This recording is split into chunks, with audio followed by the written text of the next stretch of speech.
Hello there, everybody. This is General Snivy, and welcome back to more of the Sly 2 Band of Thieves playthrough. Today, we're going to be starting up Episode 2. And before we start, I would like to give a thank you to Shawario Mox once again for the host. Highly appreciated. Now, with that out of the way, also hello and welcome to the stream. Now that introductions are out the way, let's go ahead and get things started with Episode 2. A starry-eyed encounter. Let's do this.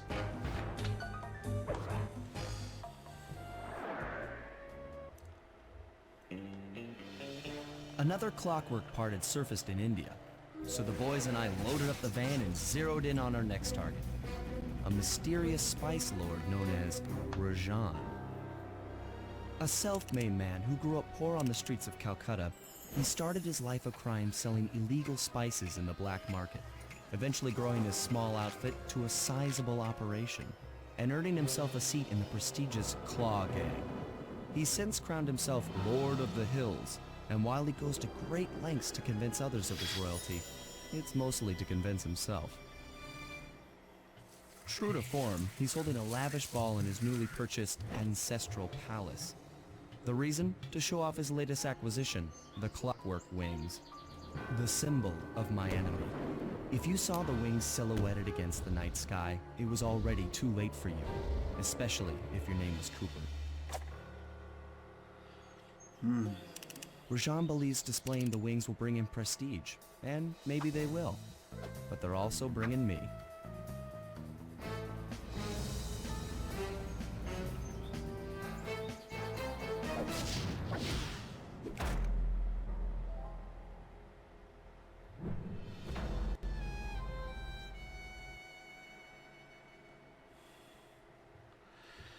Alright, folks, let's go ahead and get things started with Episode 2. And boy, oh boy, today is going to be a fun day. I think I have something to sell, don't I? Or no, I don't. But some new items are available for purchase. One of them is known as the Combat Dodge. Nice. I'll be taking that. Thank you very much. Definitely well worth the money. And of course, I will be going for every single...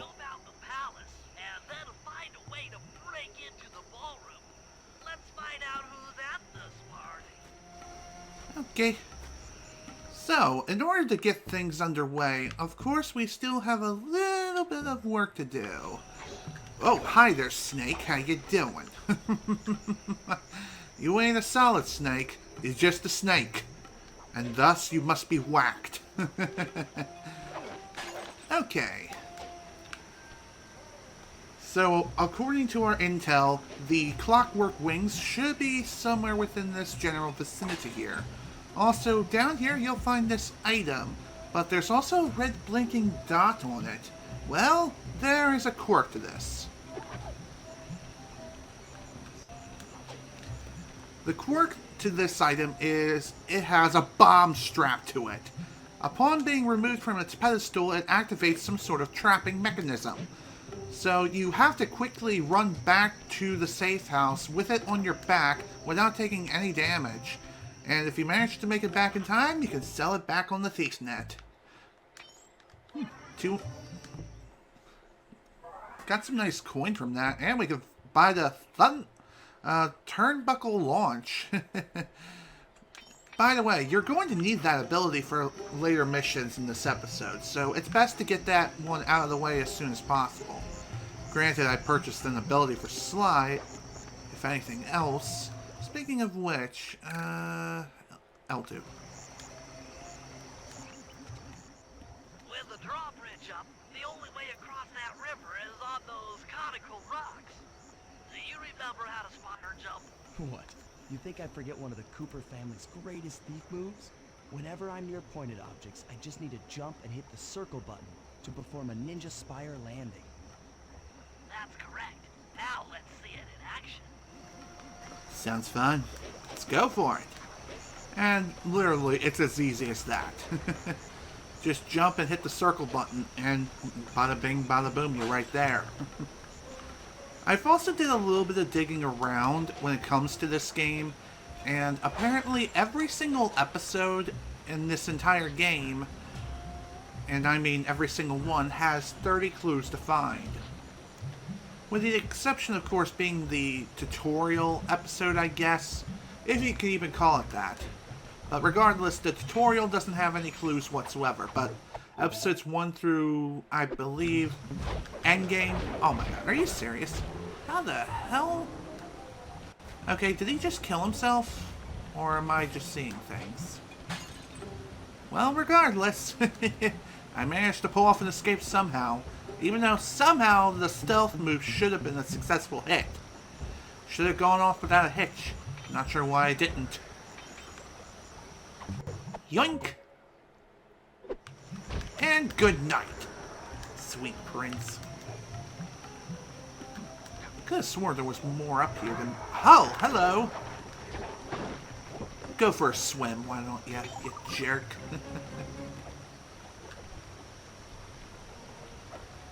Don't you just love it when enemies are just, Oh, no, that's okay. And, to answer your question, yes, I will be doing more, Banjo-Kazooie speedrunning attempts. I do those at least once a week. That's my, initial plans. 2 days out of the week on my, streaming schedule, I do a playthrough of some kind, or work on one, and usually on Wednesdays I do, speedrunning attempts of, Banjo-Kazooie. And that's just the way it's been since I introduced the third day into the streaming schedule. Okay. Well, with that out the way, let's go ahead and start our first job. I figured out how to sneak in above the ballroom without being detected. The only problem is there's no way to climb up to that balcony door. Not a problem. There seem to be plenty of branches for me to walk on. I'll figure it out. Sounds fun. That should be a pretty easy walk in the park, quite literally. This is the episode where we're introduced to the spire jump once again, after all, so we should be able to figure out what it is we need to do. Heck, it's actually possible to completely break this by moving around a certain way. You can just avoid jumping on the branches altogether. Although it's not going to be that easy, especially for me. Granted, I'm not exactly a quote-unquote speedrunner of Sly Cooper, aka Sly 2. Alright, let's see what's behind door number 1. Whoa. Looks like we scored big time. Just don't go out onto that balcony and you should remain undetected. Hello. Looks like the wings have been welded onto that statue. They look heavy. Getting the wings out of here will be a real challenge. I hear ya. Hello. That's him. Rajan's really pulled out all the stops to impress people with this party. He sure knows how to accept a picture, am I right? An electronic witch. That could be useful. Maybe you should get some shots of the guests. Sounds good. Hello. John B. Sott, a member of the Claw Gang and Canadian shipping baron. He owns half the trains in Canada. That's pretty neat. Now then, as far as the other guests are concerned, all the known important ones are just 2D silhouettes. Another Claw Gang member. Arpeggio specializes in exotic technology. He's also the leader of the group, so fun fact for you. That's the Contessa, a high-ranking prison warden for Interpol. She must be working undercover to expose Rajan's spice ring. That or she's seen some shit.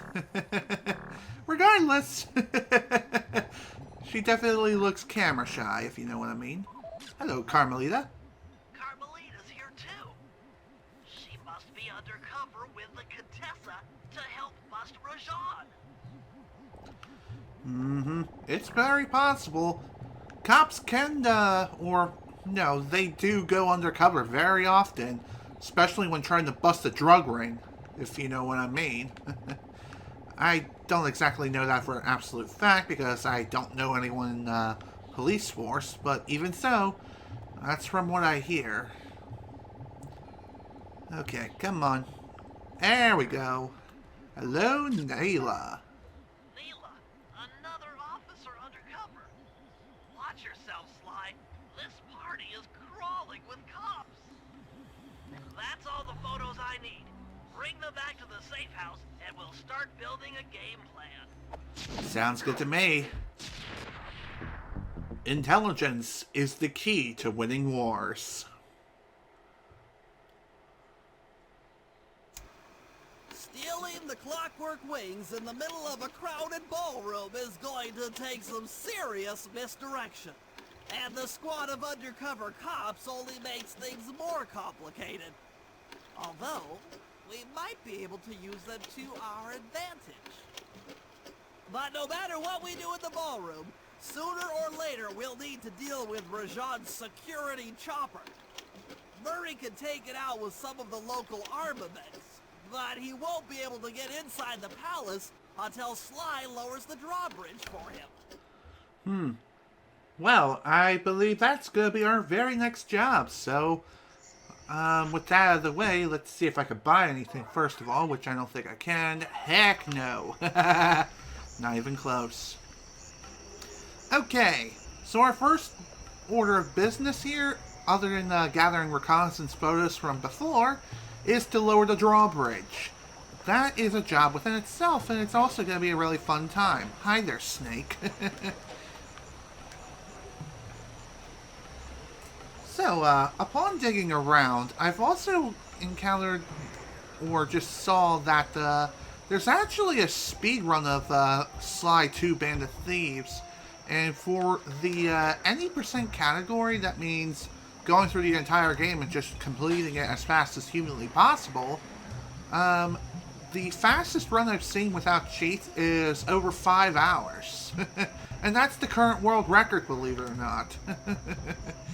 And it's done by someone in Korea. I can't tell if it's North Korea, South Korea, who cares. The current world record holder is Korean. Enough said. Sly, Murray and I can't get inside the palace unless you lower the drawbridge. I'd love to, pal, but the winch is all locked down. You know where I can find the keys? E-guards have recently taken up positions around the palace. Sneak in, pick all of their pockets, and bring the keys back to the lockdown winch. Okay, that seems like a simple enough task. So, now that we know what it is we need to do, we just need to go pickpocketing. And thankfully, these guards are just so freaking dumb and are none the wiser to the things that are going down. Goodbye.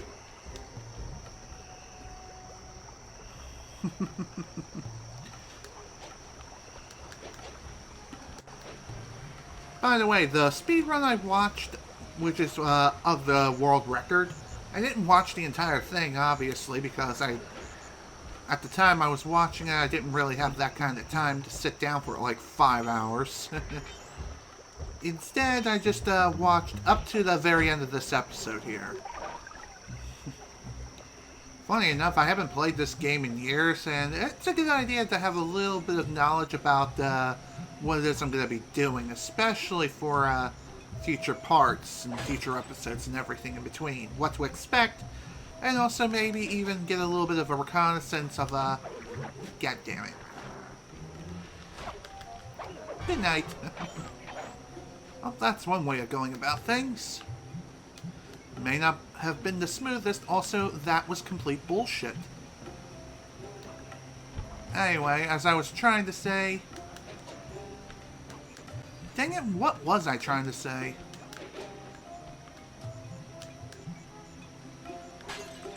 Dang it, I lost track. All because that dang guard just had to come out of frickin' nowhere. Oh yeah, I think I remember now. It's a good idea to have, knowledge and reconnaissance and an idea of things to come. you may never know where it may actually come in handy and save some time in the future.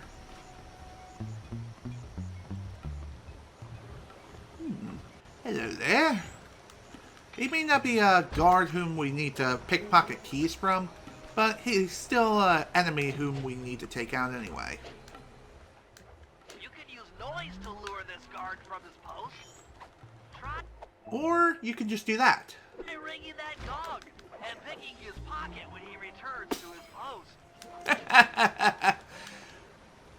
So as I was trying to say as Bentley was talking, sometimes you can be a little creative with your footwork, and maybe you will be able to get around those kinds of situations without causing any major noise or distractions whatsoever.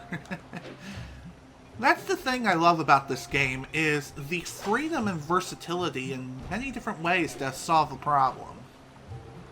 It reminds me a lot of Super Mario 64, just minus the platforming. Okay, that's not the right word. It's just minus the Italian plumber, if you know what I mean. One more thing worth noting is, I know that I'm streaming really late today, like around 4:52 p.m. And the reason why I'm streaming so late is, well, earlier today I meant to start earlier this afternoon, but Mom and I thought it would be a good idea to just go out for a walk, and that's exactly what we did. We went out for a walk and just got a bit of exercise.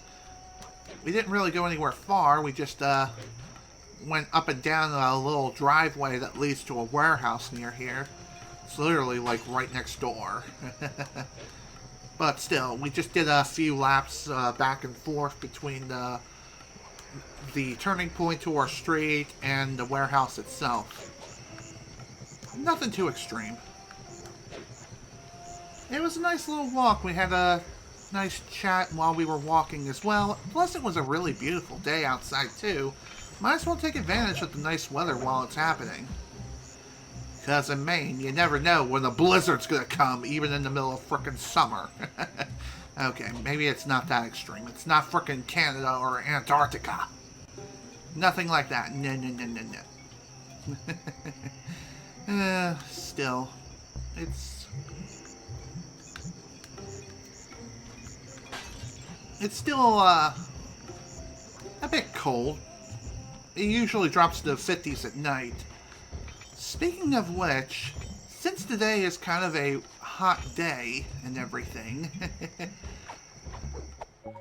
I have my window open and my fan going, so if you hear any background noise, my apologies.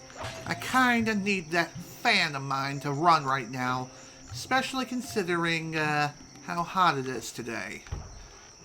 Since it is starting to get kind of late, the weather should start cooling down within the next couple of hours here. Although, granted, it may not get that cool just yet. It may not even get that cool until the very end of the stream. But you never know.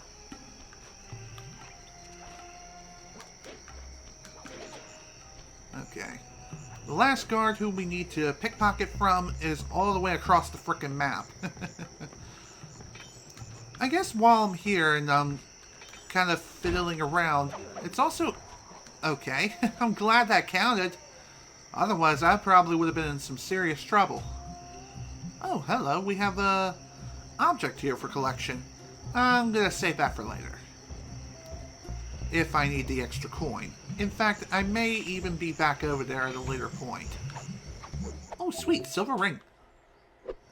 And it's no use for you! Sorry, had to do it.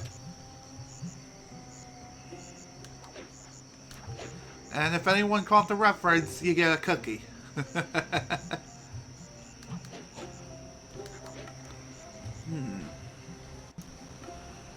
There is one more thing that you could do to help speed things along here, and that is utilizing death warps. Much like in, say, Banjo-Kazooie, if you intentionally KMS at a certain point during the mission, you'll just warp back to the starting point of the mission. So this can be helpful for getting back to your main objective point. I've actually seen it done during the speed run of whom I was watching, the North Korean. It's kind of funny how you're so used to hearing certain language of voice actors and hear an entirely different language. It's like, it's almost as if it's wrong, but it's just kind of weird. It is something you may get used to as you're watching and everything, but even so, it's still fun to learn about these things every now and again.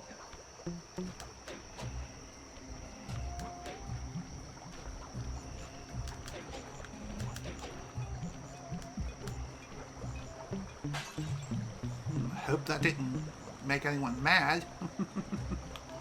Okay, there's the guard. Okay, he should be pretty easy to distract. If not distract, then we'll just simply walk up behind him and just steal his money and be on our jolly old way. Although then again, that's probably not going to work either. I guess we will have to distract him after all. Ooh, silver ring. Ooh, piece of candy. Okay.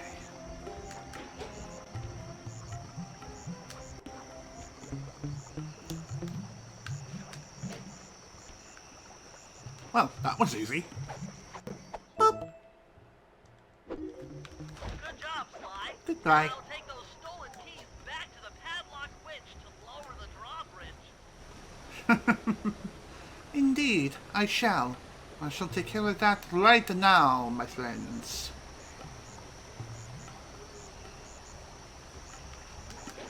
Okay. Where is this dang thing? Okay, not too far. What the heck is spewing out of that fountain? Probably spice. God only knows.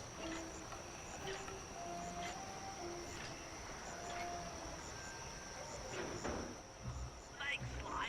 Now Hurry and I can access the palace grounds. Excellent. Job's done. Even though we took our sweet time doing so, I don't care. We got a lot done. And with that, we've unlocked a couple more jobs that we can take on right now. One of them can only be taken on as Murray, while there's still one more job that we can do as Sly. And I'm going to do Sly's job since I still have him out. Might as well since we're nearly there anyway.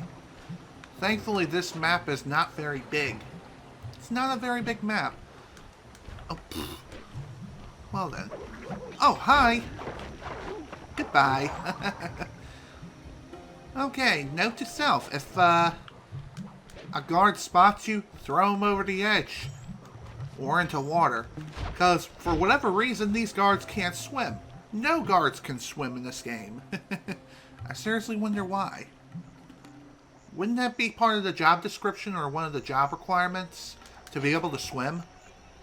Seriously. That's kind of a major design flaw if you ask me.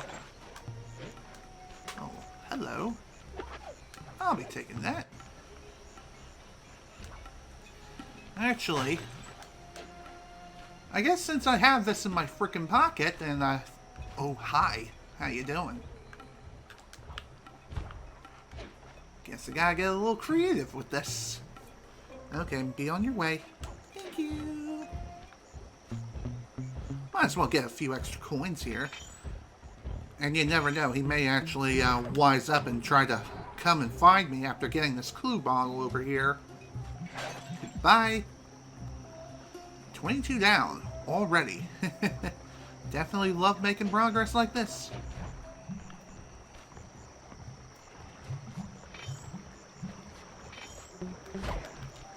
Good night. Okay. Well, remember what I said about the job that we were going to do? Well, we're kind of going to put that on hold, at least for right now.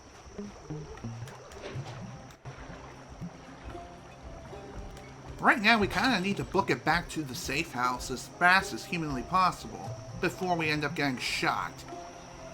Or worse.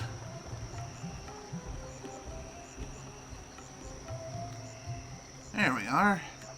Finally. Alright. Well, let's see what we can sell this time. Wow. Awesome. That's all the upgrades that we can purchase right now. And remember what I said about doing the job for Sly next? Well, I kind of lied. Instead, we're actually going to do Murray's job. Reason? We kind of had to go back to the safe house anyway. Goodbye.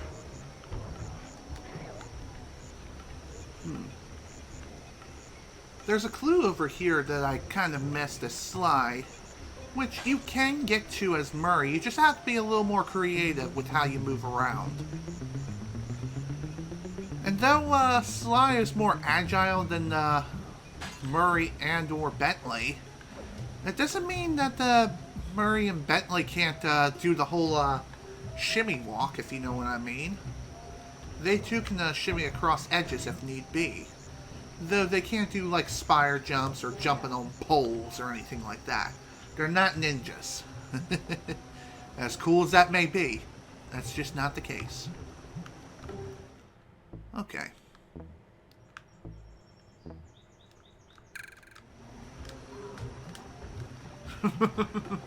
Oh, God. Dang it. Alright. Burn! Well, at least this gave me an opportunity to show off the Fire Fist. It's almost as if Murray was activating his inner firebender. Oh, hi. Didn't notice you here. Whatever. Alright, who else wants some of this? Guess no one. Alright, let's go. That chopper is a menace to all future aerial operations while on this job. Yeah, it's all covered in missiles and guns and stuff. Now be a team player and take it out with that rusty pre-war turret. Okay, I had a potato gun once. I'll bet it works just the same. I wouldn't say that, Murray. Hit buttons fast to keep your strength up. Okay. So for this instance, you just gotta button mash either circle, X, square, or triangle, or a combination of any of them. And it works perfectly fine.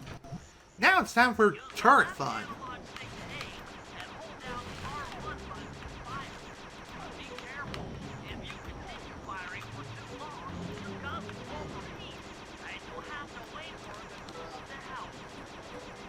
Plenty of...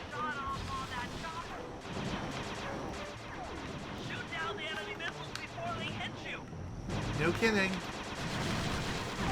Okay, so this little mission here, once you're on the turret, hold down the fire button and fire at the chopper. Just don't hold down the fire button for too long, otherwise your guns will overheat, leaving you vulnerable for quite a while. Also, it may not be a bad idea to just test your trigger finger by pushing the R1 button rather than hold it down full auto.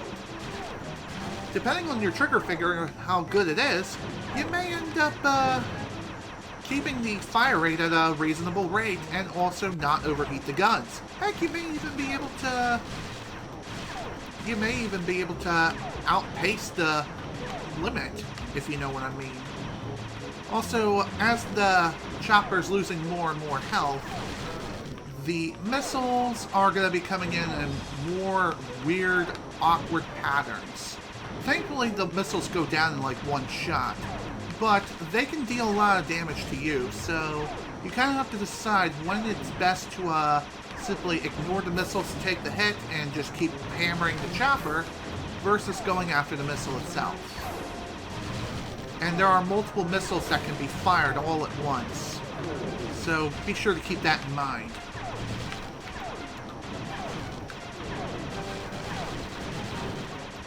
So what I recommend you do is, for a mission like this, when you have to hop onto a turret... The Murray triumphant! Good work! The sky's all clear! Sweet. That's what I like to see, folks. But anyway, as I was trying to say, for missions like that, I would recommend, instead of going all full auto Rambo style, I would instead try to fire the gun in bursts. So that way you're not overheating the weapon while also getting a good fire rate out of the weapon as well. the number of shots on the turret it takes before it overheats, it varies. Like, some turrets can end up overheating within a shorter period of time, while others, not so much. They may be able to be used to sustain fire for longer. It's really different from turret to turret. That's all there is to it. Okay. Now our next task is with Sly, of course. Hi. Goodbye. Are you kidding me?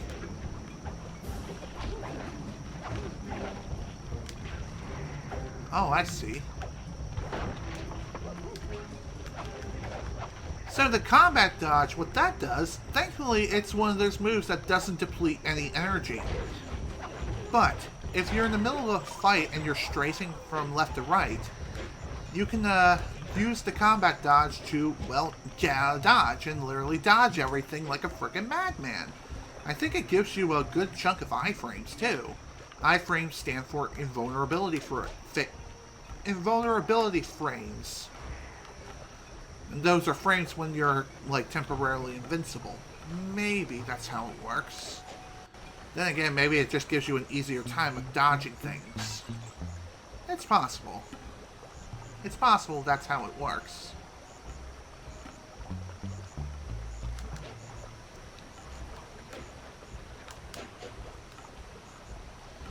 Okay. Our next stop that we need to head to is just around the bend here. You know, this place kind of reminds me a bit of Agrabah, just minus the desert thing. And what makes it stand out is just the Arabian structuring. The buildings and everything, it just looks Arabian for whatever reason. I don't know what it is.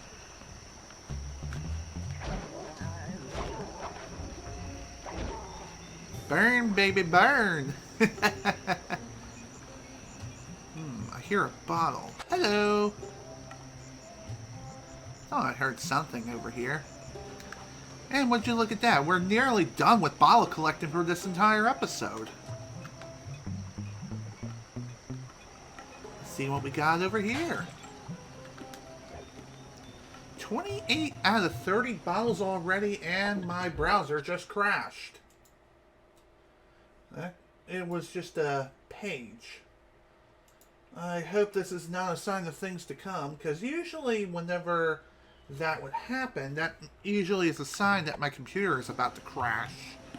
In other words, get a frickin' blue screen. Oh dear, I do not want that to happen, especially now. Not when I'm in the middle of things. And there's the high CPU warning. Oh dear. Well, usually my computer is not so suitable for hot weather. And this place is not exactly the most ventilated of places. But it is well ventilated most of the time. It's just sometimes it gets so dang hot in here. And though I would run an air conditioner in here, the AC I had, I don't know if it works anymore. And the reason why I bring this up is... Oh, sweet, gold ring. Anyway, the reason why I bring it up is because the air conditioner I had, well, when the basement flooded a couple months back, the air conditioner was stored down there. So, as a result, it may not work. We still have to plug it in order to find out, but I don't know. I'm not really holding my breath here. And besides, even with the AC plugged in, though it is nice to have, it also comes with its own fair share of issues. It primarily relates to my window in my room. Oh, come on. Are you serious right now? Thank you. Goodbye. Anyway, the issue with my window is, whenever I pull my window open, the top part of my window can only stay open or go open so far. And what's more is that the window as well, the top of the window, like the second opening on the very top, it just stays open. No matter if I try to push it back up to close it, it still forces itself open. It just slides back down. It's really difficult to explain. But it's actually true. Trust me.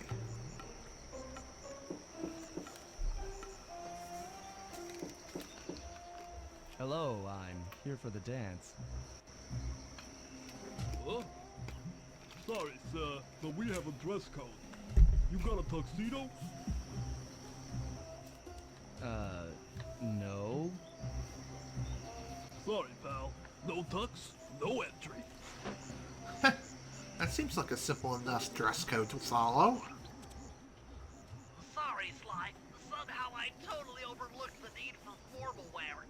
That guy's not going to let you in without a tuxedo. Don't beat yourself up, Bentley. At a party this ritzy, there has to be a spare penguin suit around here somewhere. Try the guest house. Someone may have The older hat back. vanishes again. Okay, I don't know why the hat just randomly vanishes. Just happens occasionally, but regardless, so, in order to get our hands on a tuxedo, we can't just go to, like, a, Ben's Warehouse and just pick out a tux to rent. No. Instead, we're gonna have to do things a little bit more creatively. Hi there. How you doing? Please die. Thank you. That took a long time just to kill a person. It's fine. It's fine. So, in order to get our hands on the tuxedo, all we need to do here is just head on over to this weird, palace-like area. I don't know if you would consider this some sort of shopping mall or not, but I don't think so. It's more like a luxury hotel located in the center of Agrabah. Okay, Bentley. I'm in position inside the guest house. Have any intel for me? Well, I'd recommend searching all the rooms. It's statistically probable that each should hold at least one portion of a tuxedo. What do I look for inside the rooms? This isn't an exact science. Ransack the place until you find part of a tuxedo. Any plan which involves ransacking is okay with me. Wow. Okay. So, our goal here is simple. We just need to gather, oh. This is Lord Rajan. The party here is in full swing and all visitors are now in the ballroom. Now, this ball may be on the up and up. Not all of the guests are. So be on careful lookout for problems. I don't want any bad press from this event. Okay. Okay, Rajan. Way to come on and just announce that everyone's there. Great. Also, welcome back, Shawaria Mox. Stay sharp. He's probably got extra security. Okay. So then, in order to figure out where all the pieces of the tuxedo are, this should be a pretty simple procedure. All we need to really do here is just ransack this entire place, just whack whatever furniture we may find.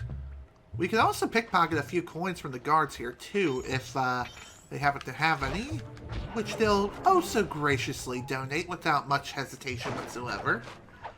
Alright, cool, dance shoes. How convenient how they have shoes that are perfect for Sly's foot size. And it's not like the foot size is really that complex either. If I have to guess what Sly's foot size is, it's probably like a size 10 or a size 11. Mine are a size 14. More or less a 14.5 wide width. But that's just me and my big feet. Boop. This room's all cleaned out. Okay. I seriously wonder though, how is it that Bentley knows this information? How does he know that this place is completely cleaned out? Or at least this room is. Perhaps his intel is just that sharp. Ooh, nice bathroom. Let's smash it.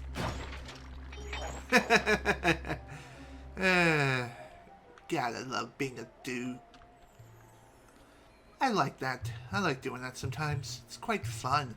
You should totally try it. Now then, just need to head on out of here. Or at least head out of this room. You can actually leave this building and approach a different room from a different angle if you so wish. There are many different ways you can go about completing this mission. You can just go from room to room without even leaving the building once, and you'll be able to get all the parts relatively easily. Or you can leave the building and go outside every now and again. You might need to use your stealth attack in here. Remember, the triangle button knocks guys up into the air, and the square button brings them down hard. Damn snake. Whatever. At least the snake didn't really get in my way that much. Oh, nice TV. Dead. Who uses those tube TVs anymore anyway? Oh, right. Speedrunners do. And the reason why they use them is to eliminate as much display lag as possible. Okay.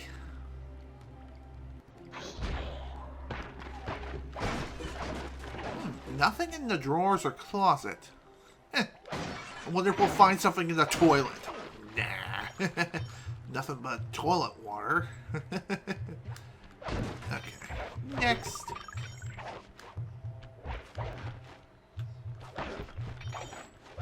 There's definitely something in here. Hi, Snake.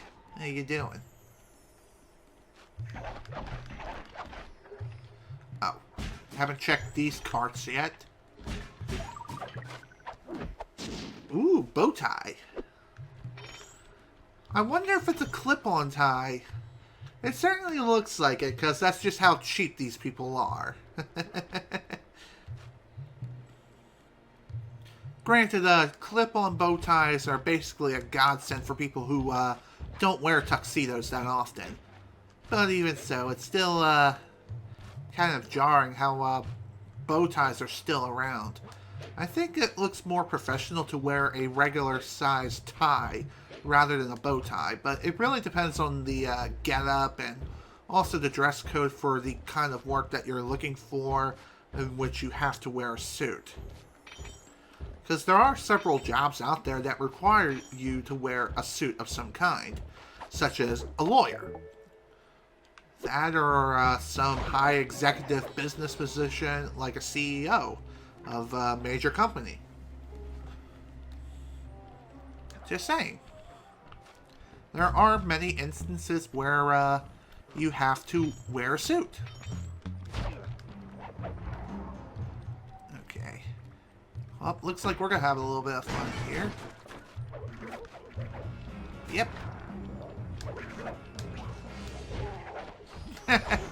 You know what's funny? Sometimes the enemies may end up attacking their own comrades while trying to attack you. So, that's pretty interesting and also kind of fun.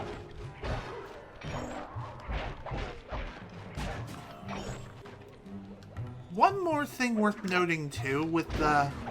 Oh. Okay. Thanks. Thanks for the free shirt. I wonder if it says Eat at Joe's. Nah, it doesn't. Kinda wish it did. That would have been a nice throwback. Okay. Now we have 3 out of the 5 pieces of the suit ready to go. Now for the next one.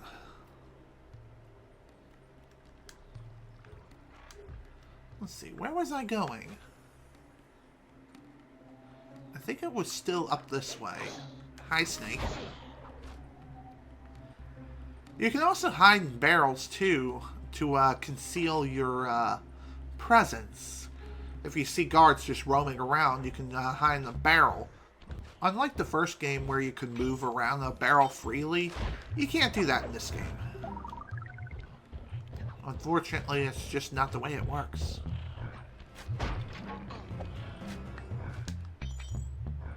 God damn it.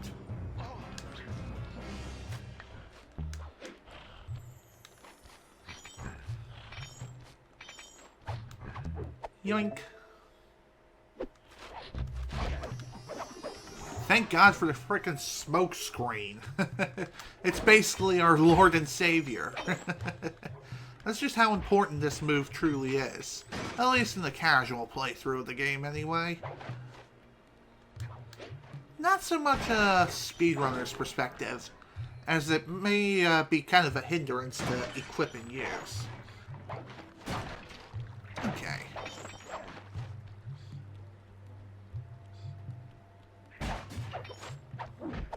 Ooh, tuxedo jacket. I wonder what size it is.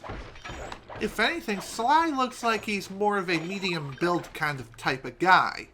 So, wearing something that's like a large or even a small is not exactly the best of fit. Especially for someone who is cunning and also agile as he is. Wouldn't that be the ultimate dilemma? I wonder if Bentley or Murray know how to frickin' mend clothes. Or tuxedos, for that matter. That's a question that's kind of burning on my mind right now. What if the suit that we find is not the right fit? Like, literally, it's not the right fit. Nah. It's not like that at all. Yoink. Might as well pickpocket as many people as I can before I go into an ultimate brawl of death. You may never know what you may find. And goodbye.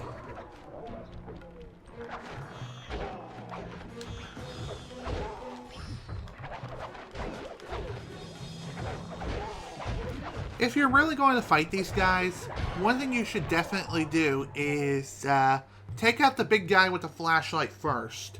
If you don't do that, you're going to be in trouble. Oh, sweet. There are the gloves. That's it. Now that you've got a complete tuxedo, the doorman will let you into the ballroom. Awesome.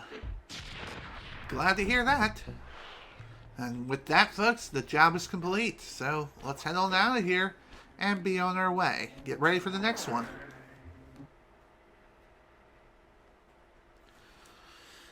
Maybe we'll end up finding the last 2 clues that we need along the way, too. Speaking of which, I hear one bouncing.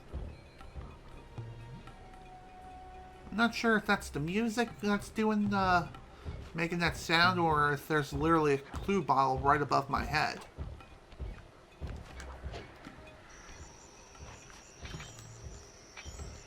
Guess I'll find out momentarily as I go and investigate.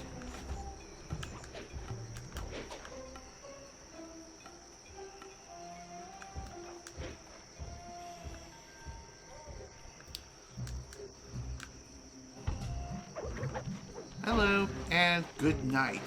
I said good night. Good night, dang it.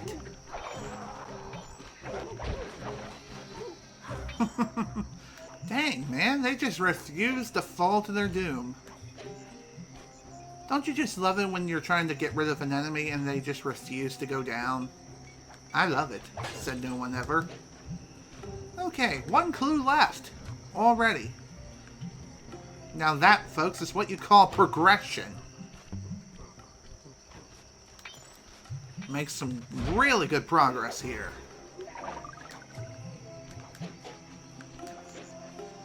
Okay. Now, if I have to guess, the last clue is probably somewhere around this general area.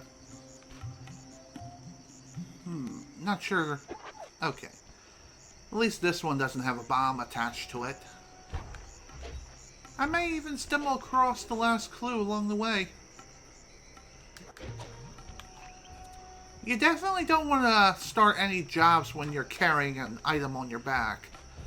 Otherwise, it's just going to be nothing but trouble, for one. And two, I think the item just disappears off of your back as soon as you start the job. So, that is something worth mentioning.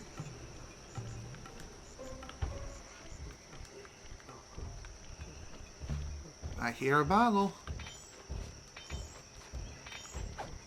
Ooh, silver pen. Yoink. There it is. There's the last clue. Funny enough, I think I even saw this earlier, and I just didn't bother to pick it up until now.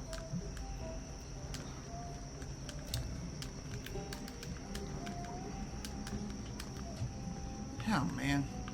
Alright, I guess I'm doing this the old-fashioned way, then.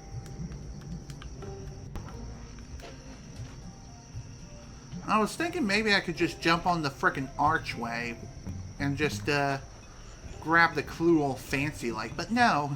Of course not. Alright, now that we have all 30 clues, now we can just, keep going until we eventually find the safe. The safe is located actually within a mission area, believe it or not.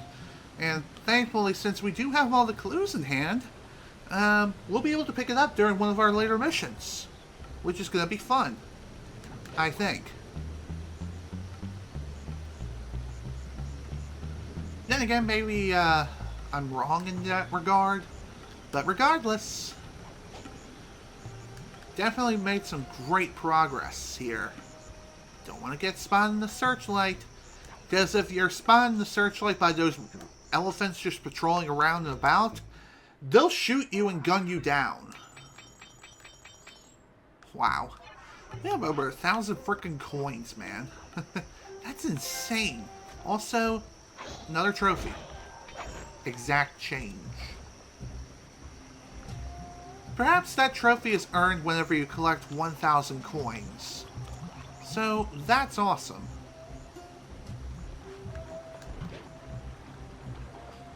Alrighty folks, time to begin our next job. Which thankfully, now that we have all the pieces of the tuxedo, we can get to work. And start dancing the frickin' night away as I get stuck in between the frickin' railing and the frickin' patio, I guess. You got your tuxedo now, sir? Of course I do. I'm here to dance. Then come on in. Alright, let's party! And also do some reconnaissance, too. Your tuxedo disguise is working perfectly. No one will recognize you in that outfit. Now, during the heist, you'll need to dance with Carmelita to keep both her and the crowd distracted.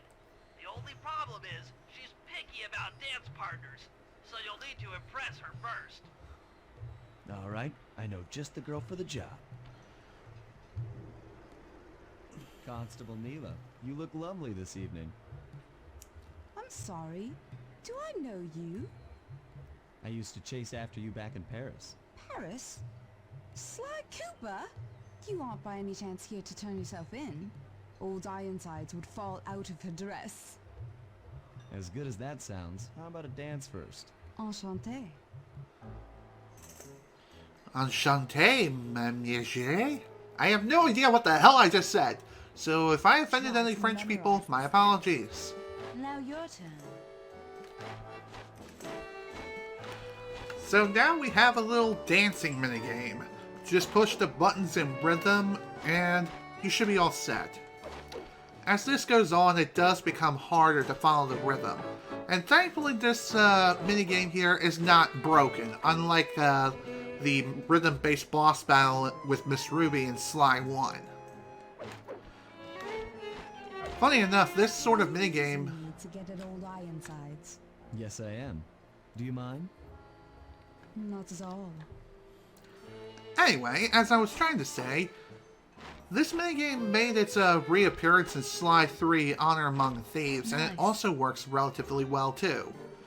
No problems whatsoever.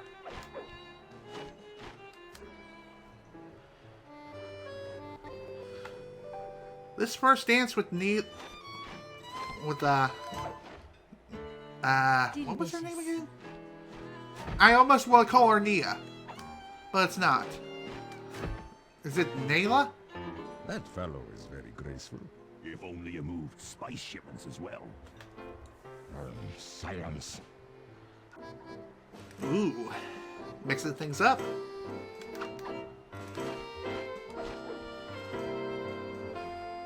Boom, boom, boom.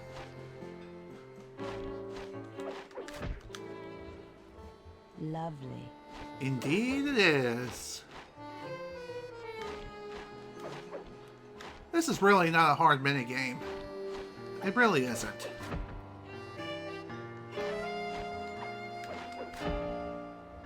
Yes.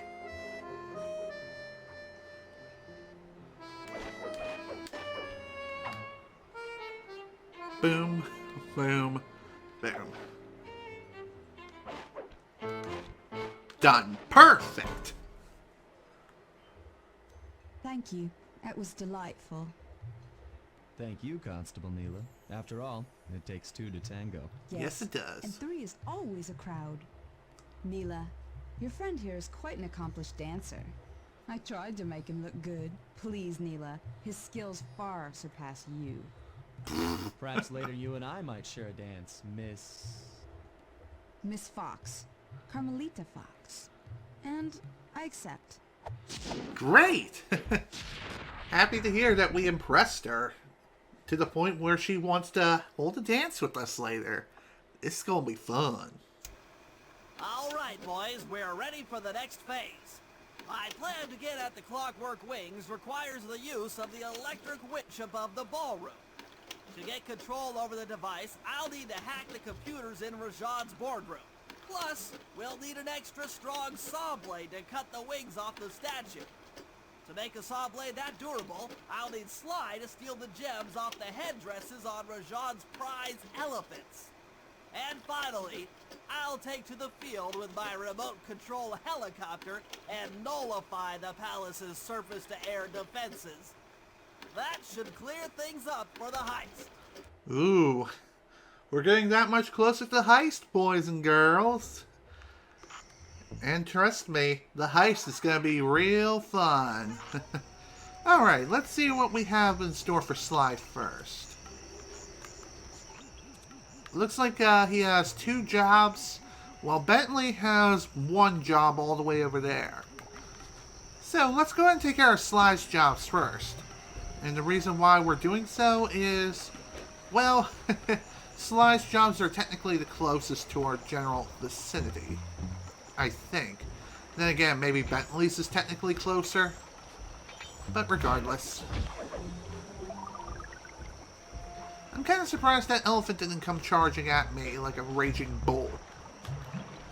You know how elephants can sometimes be unpredictable creatures? Like, sometimes they'll go raging out of frickin' nowhere, and other times they're just peaceful creatures. Sly, we need to find a way to get Rajan's prize elephants out of their pen. I don't know, Bentley. That door looks pretty heavy. Maybe I can crawl on that hole under the steps and find an alternate route. An alternate route, eh? We may actually find something more than that over here. Ooh, rats! The rats you just scared went up and freaked out the prize elephants. They're now outside, rampaging around the palace. Well, that's one way of going about things. Fun fact, I think elephants truly are scared of mice. Wow, you sure look spooked. A job well done, Sly. Now comes the hard part. I need you to snatch the headdress jewels worn by both elephants. The jewels are firmly embedded, so keep whacking at them with your cane to knock one loose. I'll need to make use of the rooftops to get to one of the elephants' backs, but it shouldn't be a problem. Okay, so now comes the fun part. Now that the elephants are just roaming around the streets, rampaging everything, we kind of have to move around and move kind of fast. Dang it, dude. Oh, man, that's not a good place. Frickin' elephants, man. I swear. Okay, there we go.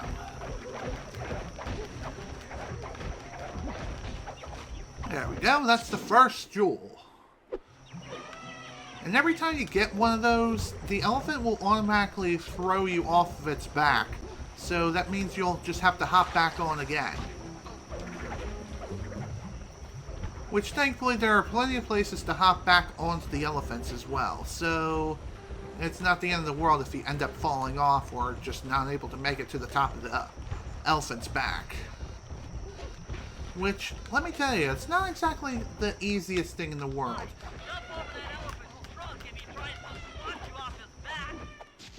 Okay. I was just about to say something about that too. As we go further and further into this, the elephants will start to act more and more aggressive. So as a result, they're going to start trying to whack you with their trunks. And if they hit you, they will drain some health.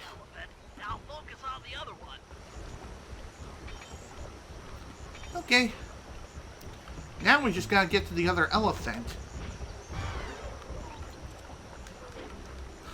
Dang it, really? Really? I think at this point, this elephant, since we haven't technically started him yet... Okay, never mind. He's still as aggressive as his brother. Oh, hi there, Glitch. Who knew I could do that? And also immediately get launched out of frickin' nowhere without even intending to do so. That was interesting. I wonder if I just accidentally discovered a new TAS-only strat that was managed to be pulled off by humans. That would have been awesome if that was the case, but I don't know. Maybe it was a well-known strategy. Hello, camera. Work with me here. Okay, where the hell did this elephant go?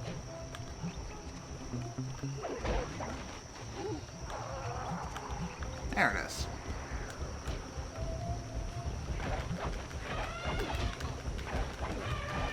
Worth it. Worth tanking the hits there.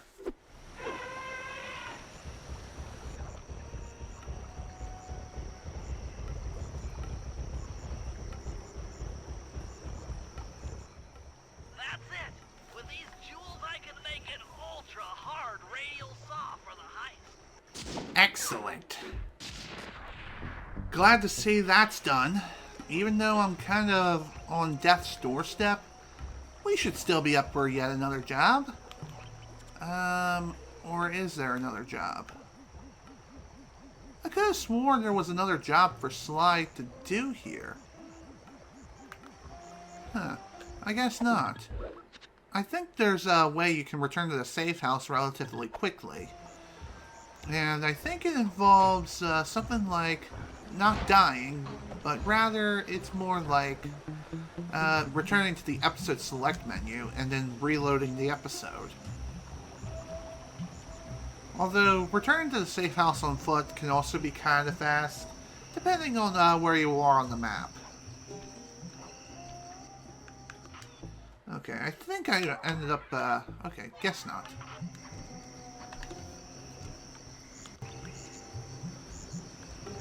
Okay, yeah, Sly did have another job. I don't know why it didn't show up on my radar.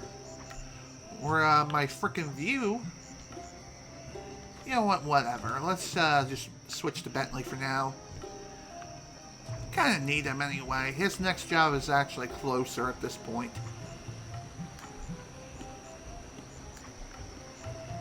Okay. Let's get to work.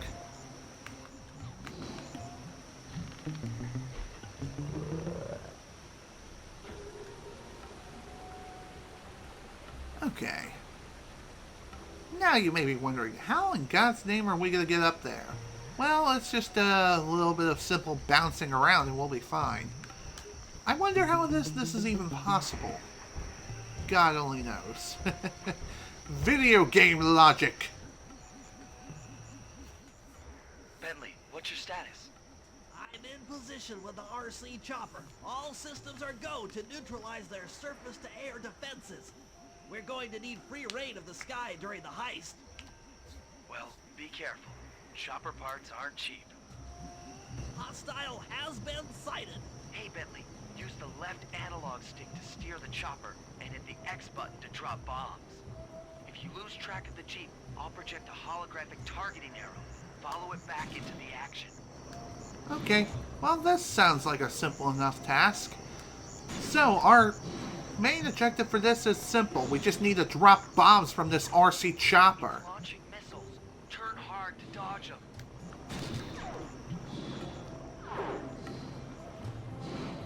And as you're dropping bombs and depleting this vehicle's health, it'll start launching surface-to-air missiles. To dodge them, you just do sharp turns, as Sly said earlier. You can also try to tank a couple of hits too, but try not to be reckless, as you may never know when you will need the extra hits.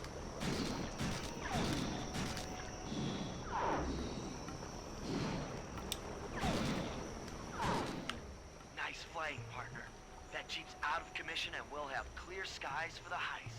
Excellent. Although I think I did end up getting hit at the very end. So that wasn't necessarily a flawless victory, but then again, maybe it was. God only knows.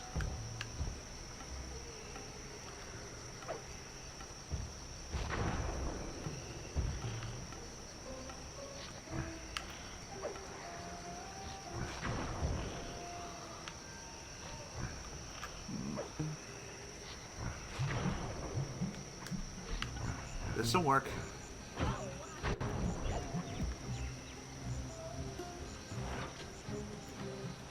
I think I got another power-up for Bentley here I could use. Size destabilizer. Okay. What does it do again? Shrink guards by whacking them with your crossbow. Okay. That makes sense. Now, unlike the first ability for Bentley, this one does deplete energy. But if you manage to whack a guard with your crossbow with this active, you'll be able to shrink them temporarily, allowing you to easily take them down. Okay. Now that that's out the way, time to head back into the field of Sly and get ready for the next job. And as soon as we outrun some guards, of course, as they're throwing literally everything at us, including the kitchen sink.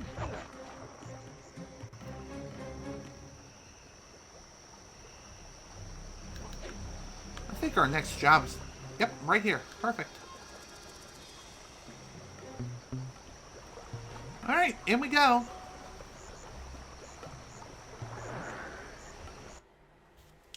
Now, if I remember correctly, I think the safe is in here. Murray's rotund features prevent him from fitting through the drain pipe, so we'll need you to unlock the vault room from the inside. I've heard through a reliable source that the guards keep the vault combination written beneath one of their break tables. So you want me to crawl under each till I find it? That's the idea. That seems like a simple enough task. So, we're going to need to be a bit extra stealthy in this mission. Try another table. It's here somewhere. So, in this mission, in order to disable the code... Allow no guest entry to the inner workings of the palace. This party is supposed to be legitimate, and I don't want my flawless reputation being spoiled by some flunky who doesn't know how to lock a door. This spice trade is dangerous work, particularly for those who anger me. No code here.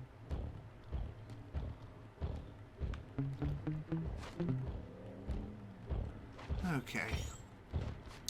So anyway, as I was trying to say before Rajan felt like interrupting me... Ooh, silver ring.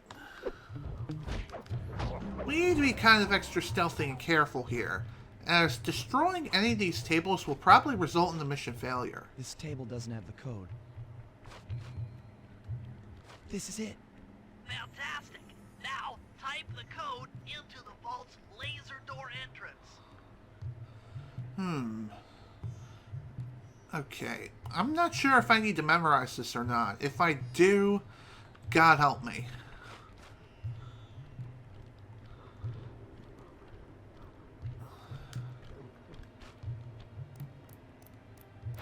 Okay. Nice work.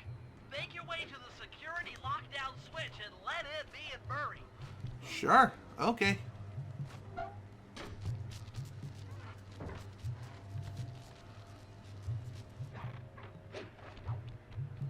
We'll get the safe later. Thanks for breaking us in, pal.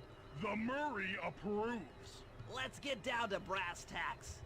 I need to hack both the vault room computers to get control of the electronic winch above the ballroom. So what are me and Sly here for? The second I enter their servers, they'll be on to us. You guys need to work together to keep the thugs off my back. You and me, pal, side by side. The Murray knows no fear. Great, let's get to it. Okay, I'm in. Hacking the level 6 barrier. Alright, so for this mission, or this part of the mission now, this is when things really start to get fun. So, what we need to do here is essentially defend Bentley as he hacks both of these computer terminals and hack into the networking infrastructure and security system of this entire place. Moving on to the level 5 system. As he hacks each and every level of this networking infrastructure, the enemies will become more and more fierce. They'll have more tools of destruction ready to go, and they'll be doing everything in their power to try to kill Bentley and stop him from hacking into these terminals. Okay, I'm close. So defend him at all costs. Back for level 4 access. And like I said, defending Bentley is the best way, or really you have to defend him no matter what. He can only take about 2 or 3 hits before he dies. So don't let him take too much damage. One way you can make this a little bit easier. Okay, going for level 3. One thing you can do to make this a little bit easier is use the Fist of Flames if you happen to have them in your arsenal. That way you can instantly kill any enemies that cross your path.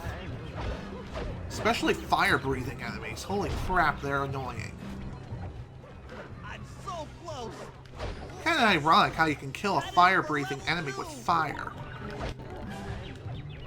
Granted, I know they're not exactly fire beings of any kind, but even so, still kind of interesting how you can just light them ablaze so easily and not try to absorb the fire for themselves and make their flames even stronger.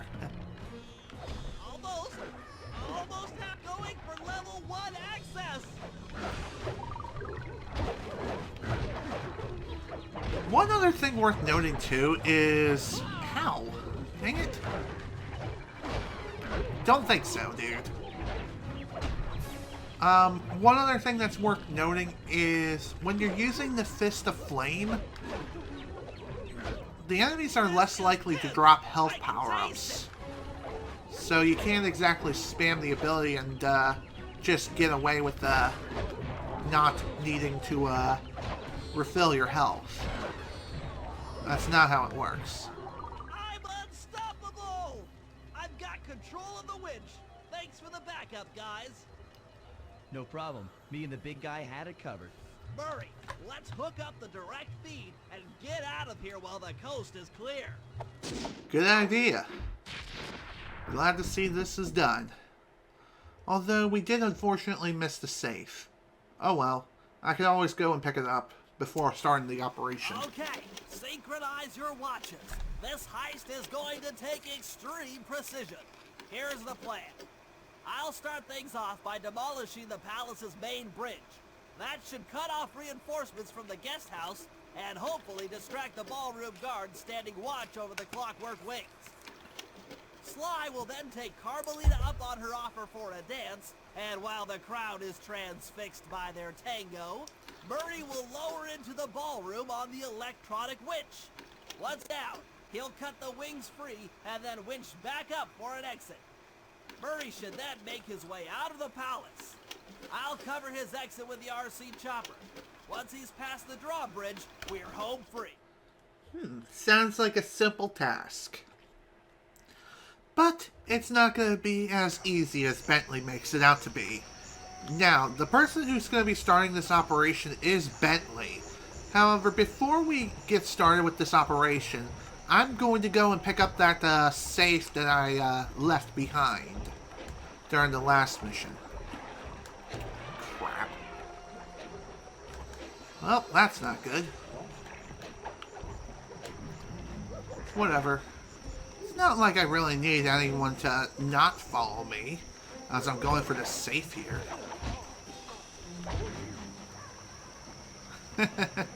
Nice. It's funny how they have this big bonfire just hanging around the bout, and they just have it hanging around, and it's just really dangerous.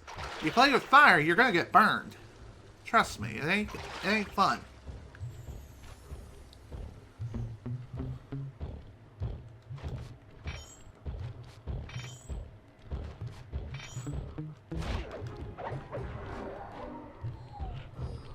Okay, time to grab the safe and then get ready for the operation. Which I think I will be doing the quick warp from episode select. I'd love to see the look on Rajan's face when he finds this vault empty. The code should be 857. There we go. Here's another move. We got the Insanity Strike. Ooh. So, what does this do exactly? Insanity Strike. Let's try here.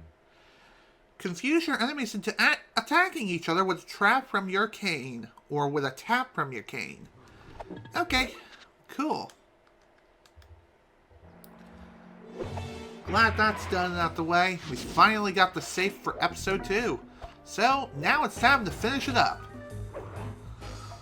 Even though we're nearly an hour and 23 minutes into this session. Wow, this is honestly going by a hell of a lot faster than the last episode did. Granted, it was the tutorial episode, I had to explain a lot of things, and also get myself refamiliarized with my surroundings and everything with the game. So, that was a fun time. Now may be a good time to try out this new move of mine. It's worth a shot. Let's try it.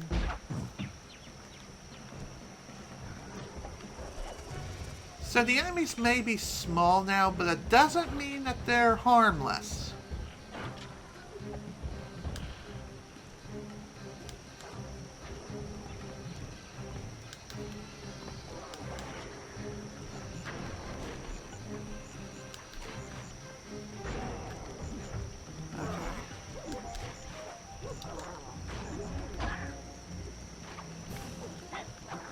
Okay, job time, I guess. Okay, Bentley.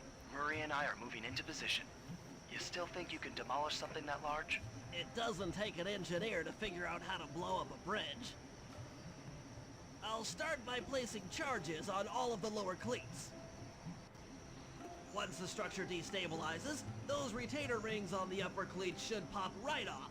That should enable me to bomb all of the upper cleats, which will bring it all crashing down. Just watch your head when that thing gets unstable. We need that brain of yours in one piece. No kidding. Although, it's definitely not going to be that easy. Especially with enemies that are just hanging around the bout saying, "Hi, how you doing?" And also falling doesn't help either. Dang it. Okay, so it's time for the operation to begin.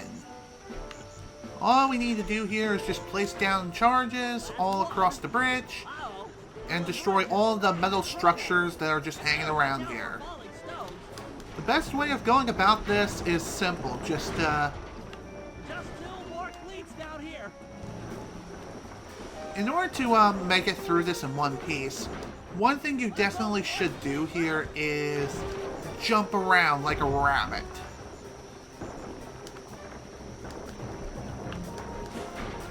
Doing so will allow you to, damn it. Anyway, as I was trying to say, Doing so will allow you to stay mobile while also planting bombs. Okay, at least the checkpoint is right here, so it's not like we lost any progress or anything.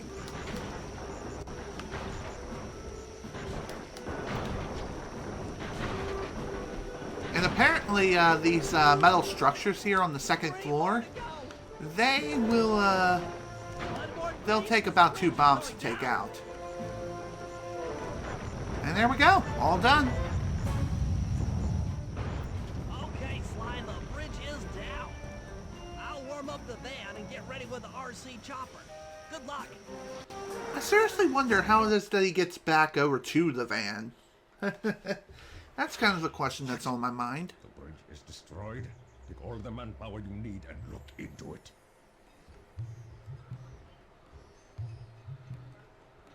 Murray, you in position? Check. It looks like Bentley's little distraction did the trick. Initiate phase 2. I'll take care of Carmelita and the crowd. You handle the heavy lifting.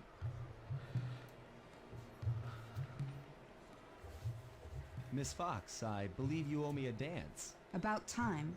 I thought you had left. Just waiting for the perfect moment. Okay, folks, time to begin phase 2. Just like with the Nayla before, just gotta push the buttons in rhythm, and the minigame is as good as ours.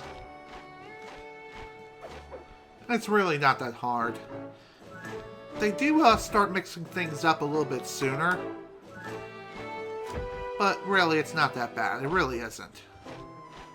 It's only slightly more difficult, if anything, but it's not that much more difficult. You look familiar to me. Are you in law enforcement? I often deal with police while on the job. Nice subtle hint, Sly.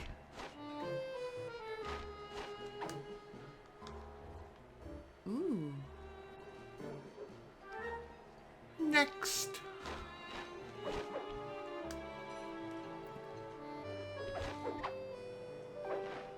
Ooh, mixing things up again, huh? Ah. Sly sure has them moves. He's definitely proving Captain Falcon proud right about now.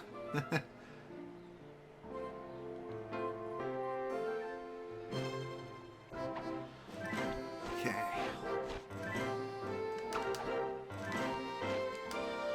Oh shoot, I missed a button. Oh well.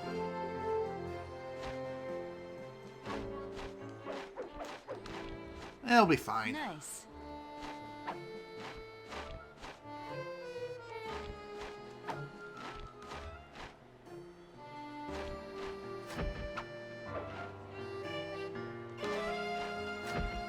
Boom.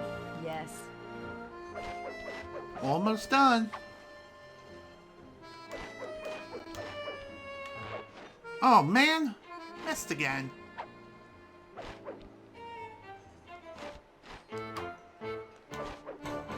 There we go. Tell me, stranger, what's your name? Why ruin the moment? Huh? I don't understand. The wings! What happened to the Clockwork Wings? What? How? Who could have... What? Cooper! That realization, I freaking love it. She's like, Cooper, you sub! Okay, the Clockwork Wings are officially ours. Now it's time to play a little escort mission. The RC chopper. Let me worry about the guards. You just keep moving. Okay, so the escort mission on this objective is really simple. We just gotta defend Murray until he reaches the van.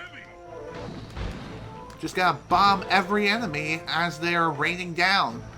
Don't let them reach Murray, otherwise they will hurt him quite a bit. Though he is a big guy, he is carrying around the Clockwork Wings. And that does weigh him down quite a bit. And thankfully, friendly fire is not a thing. So, if you end up accidentally dropping a bomb on Murray, Thankfully, it doesn't drain his health. Nice flying, Bentley. Just got a little bit more to go. Ooh, nice double kill. Kind of surprised that even worked. Not far to go. Also, you may get lucky with some guards dropping health pickups. The health pickups would only be... What the hell? How did that happen? I mean, I bombed Murray a couple of times, but I didn't think that would instantly kill him. That was ridiculous. Can someone explain to me what the hell just happened? Was it because I bombed him? But that shouldn't be the case because I bombed him a couple of times already. These things are heavy. Oh my god. Murray's in trouble. This is tense. Yes, it is. Quite a tense little adventure here. Although, it should have gone off without a hitch. I don't understand how it is that Murray got killed in the first place. Like, he had full health for Pete's sake, and he just instantly died. See, I just bombed him intentionally just to see if that was the cause of his death. But it wasn't. Not far to go. Okay, just a little more. This is the moment when Murray was killed in the first place. We're almost home free. Okay, and with that, we are done. Punch it. And just like that, episode 2 is now complete.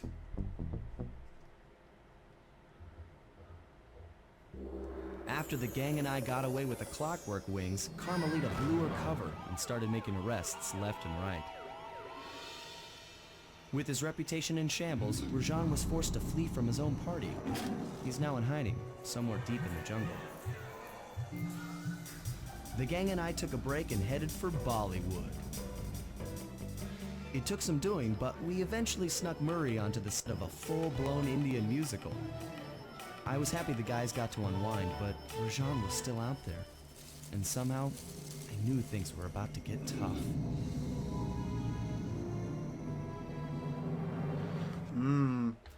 Yeah, Sly's definitely right about that.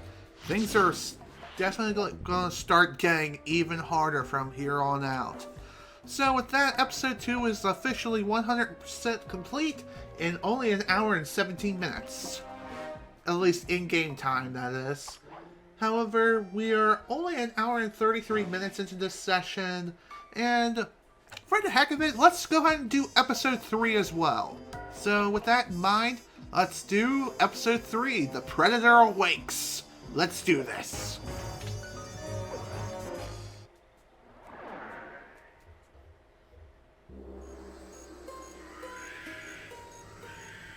It took some detective work, but the gang and I managed to track down where Rajan had gone into hiding.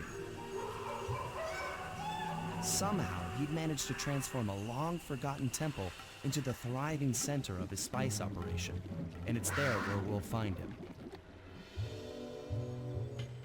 The jungle, too thick to drive through, forced us to walk the long distance to our target. We ran into a few problems along the way, but pushed on. For the temple was more than just Rajan's hideout. It was also home to the Clockwork Heart. A pump so strong and tireless, it could increase spice production tenfold. Good for Rajan, but awful for the rest of the world. Hope he's not counting on that heart too much, because tonight, it comes home with me. Time to become a heartbreaker. Welcome to The Predator Awakes. It should be retitled to The Predator Awakens. Not sure why the title is the way it is, but whatever. I'm not exactly good with naming conventions anyway. Okay, we do have a new set of upgrades here. We have the Stealth Slide, Juggernaut Throw, and Snooze Bomb. Let's see. Roll through the level silently. Not exactly the most useful power-ups for Sly, so I think I'll go ahead and pass on this for now. But I will be back to purchase it later. And I'm just going to go ahead and purchase the Juggernaut Throw for Murray now. And that's really all I can buy for right now. Didn't I have anything to sell? No, I don't. Okay. Time to get to work. Time to get to work with episode 3. Welcome to the jungle. We got fun and games. We got everything that you want, including the spice of life. Maybe we'll even have some Spice Girls into the mix too. Maybe the Spice Girls are making the spice. Wouldn't that be the best twist in the history of man? Nah. It's not that nice. It really isn't. This is basically a slave driver's burial ground, I guess. Filled with spice. Oh, for Pete's sake. And also monkeys and elephants. Maybe even some packages, boxes, and bags. Hi. You're not welcome here. Why are you even here? Oh, for Pete's sake. Boop.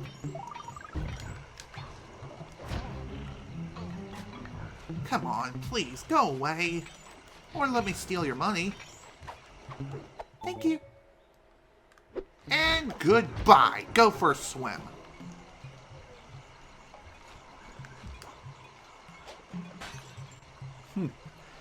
Who knew that clues would be laying in the frickin' riverbed?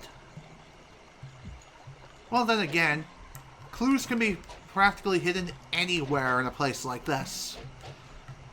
And I believe at this point, clues are going to start becoming more and more well hidden. So listening for their bouncing is definitely imperative. Speaking of which, I see one over here. Honestly, it's not a bad idea to just roam around the place and just try to collect all the clues before starting any jobs. Although you will be at it for quite a while, so long as you collect as many as you can before starting any sort of work, just means that you'll have you'll have to spend a lot less time here overall, or in any episode for that matter.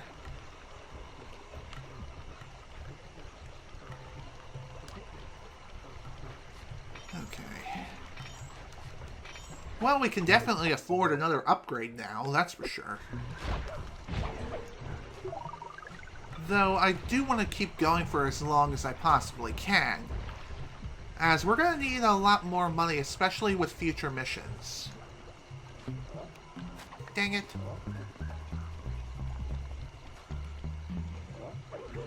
Oh, whatever. I'll fight. It's not like I really wanted to fight anyway. Also, just like with episode 3, I believe there are some elephants that are roaming around. Yep, there they are. Some elephants are roaming around about, and if you happen to get spotted by the searchlight, you may, okay, you don't get shot, but guards will be summoned. And you're going to have some real nice company very shortly after you're spotted by the searchlight. And there's no way to knock them out either. So that's something you need to keep in mind. Why is this building just constantly teetering back and forth?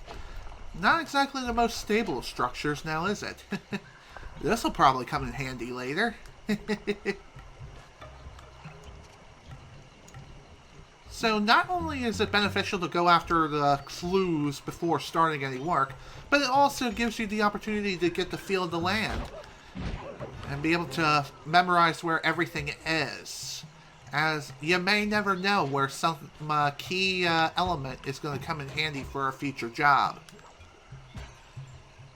Trust me, it's gonna be something.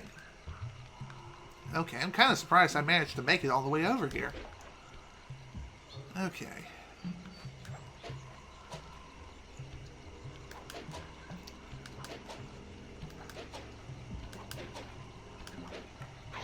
Hi, Snake. Die. I figured there would be a clue over here, but I figured I'd come over here and check anyway, just in case. You never know. You may notice, too, that these vines here, you can just slide up and down them constantly. Nice. Another one down. On to the next one. That is if I find them as I'm moving forward. Getting to these locations here is not exactly easy. It requires quite a lot of footwork. And also manipulating the game's physics, too.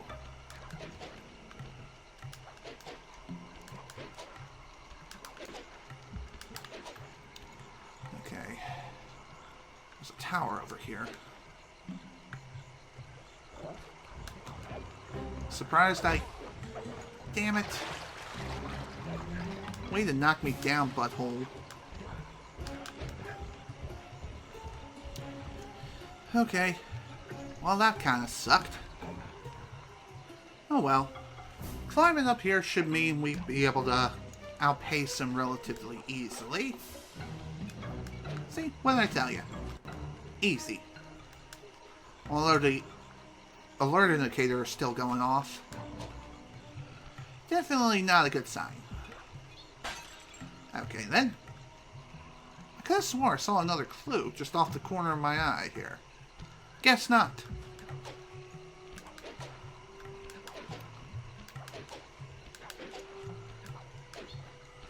Okay, next.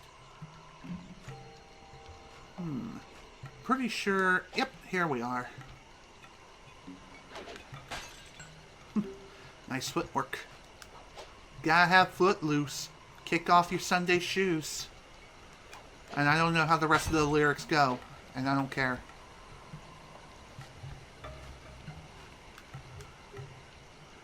Okay. I know there's another one. Yep, there it is.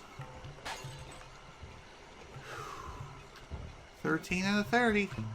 Make that 14 now. As I get spotted and thrown into the drink. Great. I don't have enough freaking energy for another smoke bomb. Dang it.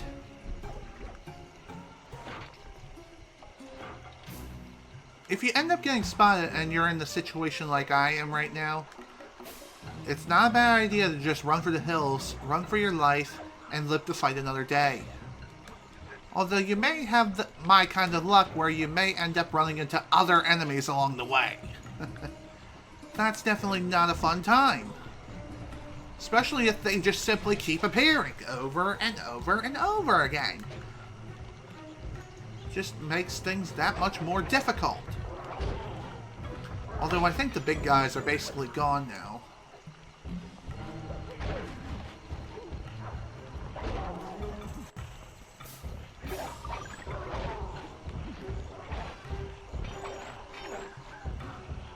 Okay. I guess while I'm over here, I guess I can, Dang it. What was I trying to say? I can see if there's any more clues over here or not. Which I'm pretty sure that there is. There's probably one down here. And to get down here, it's just as simple of a matter of shimmying across. Okay. I guess I was wrong.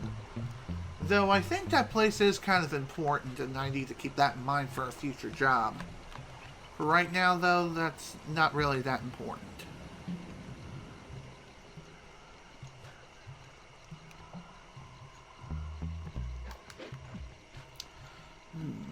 That drawbridge. I wonder why that's up.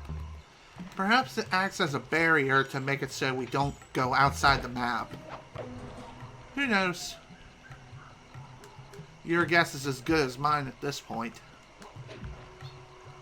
like I said, we're getting a feel of the land relatively easily.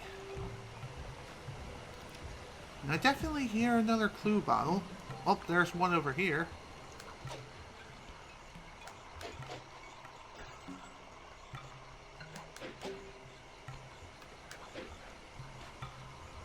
Okay. Man. Okay, I wonder why he just simply went away. What the hell is he doing? Go for a swim, you jerk. Jeez.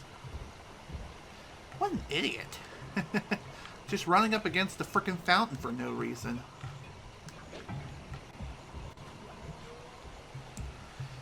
Whew. Well then. Guess I could have used... I guess I used that to my advantage. Which is pretty sweet.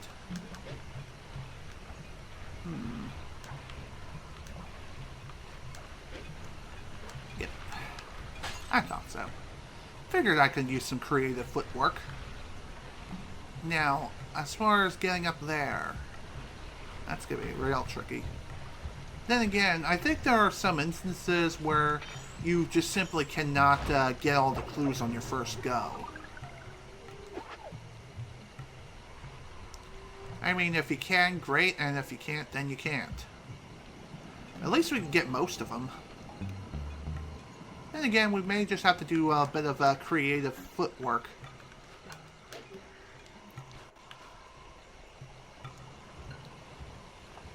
I guess we just need to be a little bit creative in order to get all the clues that we need. I wonder why that guy is just standing there looking over the edge. Clearly he had a good line of sight on me, and yet he just did not act. Probably because I didn't step directly in front of him, per se. He must have, he must be nearsighted. That's probably why he didn't react at all.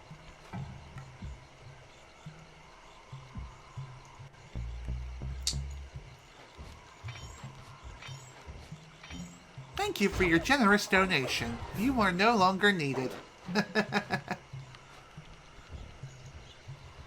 Smart. Oh dear. Camera.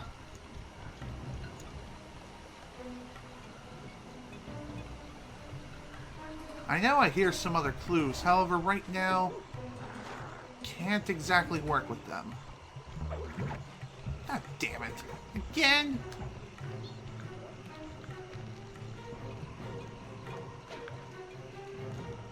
Go away! Jeez. What's up with these frickin' enemies and these frickin' snakes, too?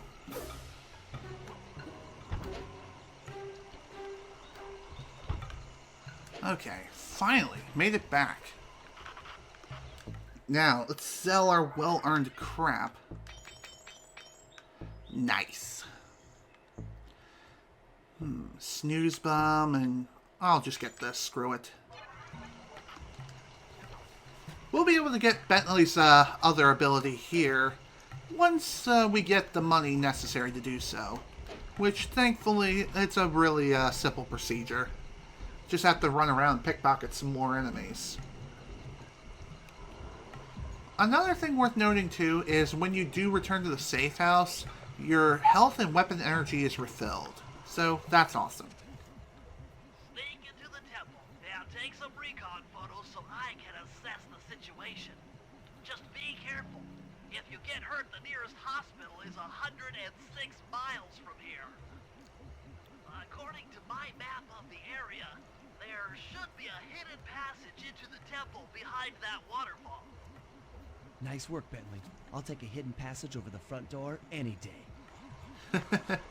Of course, because that's just the way Sly rolls. Now, I could have sworn I saw another clue during the cutscene. Maybe this was it. I'm not 100% sure on that. But regardless, now that that's done and out the way, it's time to get to work. Hi, Snake. God, I hate those things. Okay, dude, come on, turn around, go the other way. Do not look behind the statue. That's a good monkey. Good monkey. Now give me your money like a good boy. Okay.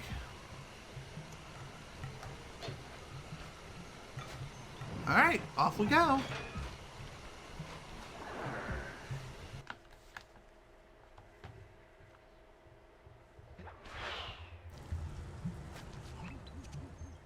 Bingo, you found a spice-growing facility. Now, from what I know of photosynthesis, all the expensive equipment should be found at the top of this room. That access tube should get you up there. All right, I'll head for the top. Time to head to the top. Getting up there should be a pretty simple enough task. Same with everything else in life. Just gotta showcase our acrobatic skills. And also pull off a vanishing act every now and again, as these people are so short-sighted that it's not even funny. Which, thankfully, even if you do end up getting spotted, it's not a big deal.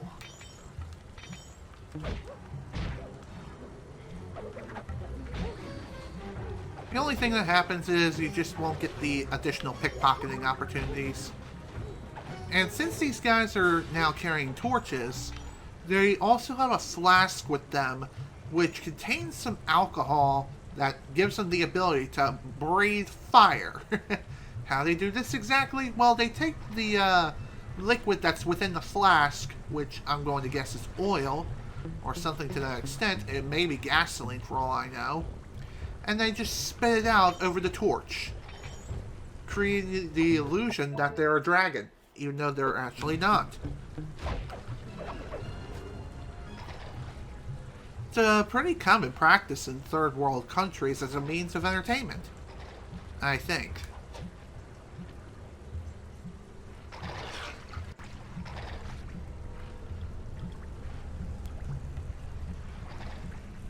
Okay, how the hell did that guy not notice me? Notice me, senpai! No.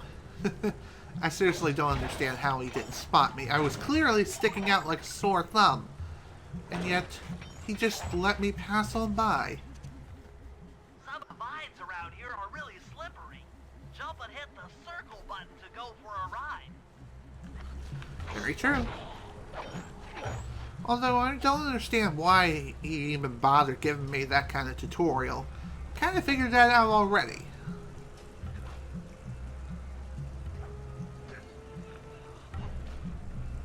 Here we go. Time for a few recon photos. Looks like half of the heart is being used to super irrigate the spice plants. Hello, Lord Paste. I can't read the rest of your name, but, welcome. Welcome to the stream. Check it out. Rajan's carrying half the Clockwork Heart on that stick. Okay. That crane is keeping half of the heart suspended. There's the entrance to this level. Only I can't figure out how to get in here from the temple's exterior. Bring those photos back to the safe house. We'll really need to think about this one. Indeed we will. And with Bentley here being a certified genius, and I've been streaming for nearly 2 hours. It's technically 1 hour and 54 minutes, 36 seconds. The Clockwork Heart is under some steep security. Heck, Rajan is carrying half of it at all times. To get at the goods, I'll need to gather some more information. Sly will plant a bug in Rajan's office, while I lift the spice operation blueprints off the Spice Lord while he makes his rounds. Unfortunately, while we're collecting intelligence on him, he'll be collecting data on us with an elephant-driven satellite array. Take it out, or he'll be able to intercept all of our communications. I wonder why he didn't figure that out until just now. That should have been the first thing we should have done rather than try to collect intel photos. But I guess to each their own, and video game logic is just... It's just a puppet. Just goes about doing things...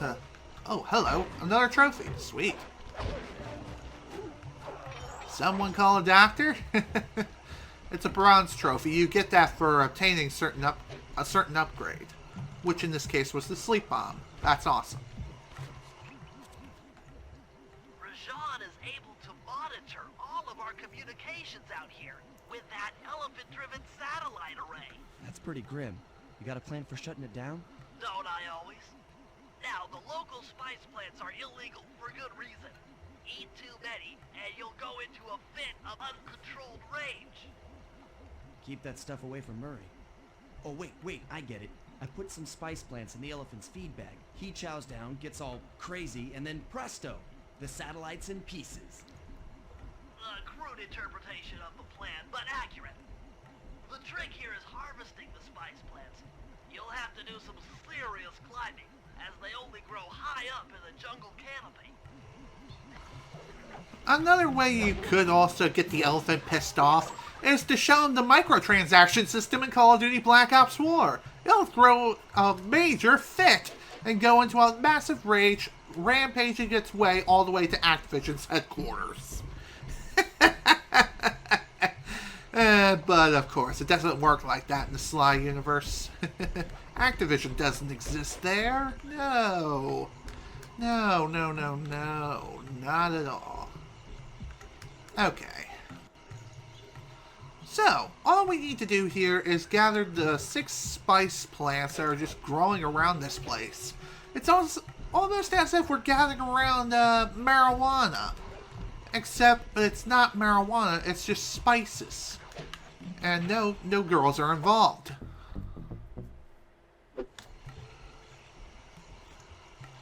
Okay, 1 down. 5 more to go.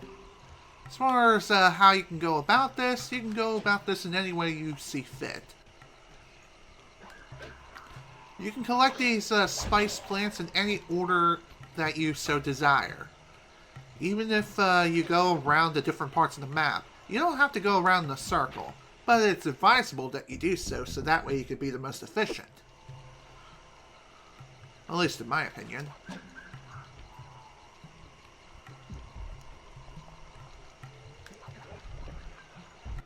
Okay, what else can we find around here? Maybe we'll find another clue. I was thinking maybe there was one on top of this structure here, but guess not.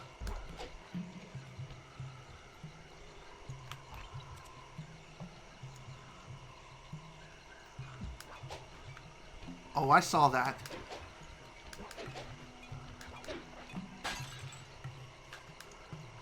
Funny enough, with these sliding vines here, it's possible to just jump back up the way you came rather than continue sliding your way down. You just have to be fast with your movements and just keep doing it over and over again. Sly is just literally that nimble that he can break the laws of physics and do that. It's not Sonic 06 kind of logical breaking or anything like that. No, not like that at all. It's more like regular logic, if anything. Of course. Okay. Well, that was definitely a fun little side adventure. Even grabbed a few more clue balls along the way. I like that. Although it doesn't help that the guards are just on high alert now. Let's see. Stealth slide. Let's try L2. Roll through the level. Okay. Okay, so this essentially allows you to just move around more quickly while also moving silently. So with a little bit of weapon energy, you can expend just a little bit each and every time you go around and try to just move around a little bit more quickly. Though it's not the most useful of abilities out there, in my opinion. It's still a fun ability to use, don't get me wrong. But there are more useful abilities out there, in my honest opinion, such as the combat dodge, which allows you to just dodge enemies with a simple push of a button, plus it doesn't cost any energy to use. So that's another big benefit, and a nice bonus to boot.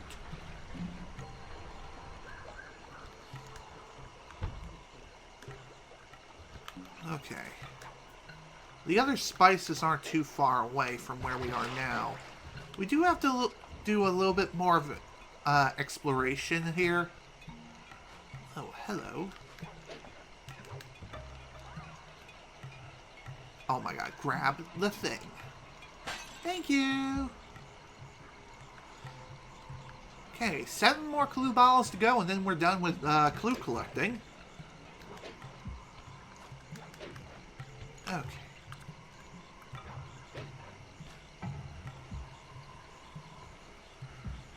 Couple more clues right over here. Let's see if we can get them. Yep. That's the first one. Now the second one is over there on that little bridge there. Although I think we're going to need to do a little bit of creative footwork in order to get it, which should be a pretty simple enough task.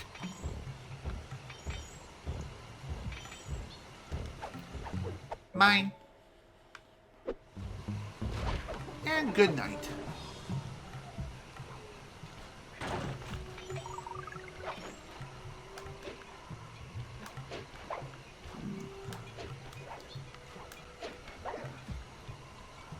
I'm pretty sure there's a way you can get up there pretty easily. Okay. Let's try going this way. Wait, what? That's not climbable? Really? You would think that little vine that's just hanging around here, that would be considered climbable. I guess not. For some reason, I guess the developers thought that, nah, let's not make that climbable.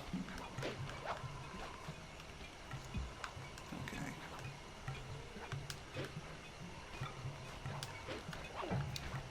Okay. There's probably a way to get up there. Oh, of course. Just have to do a little bit of tightrope working. Okay.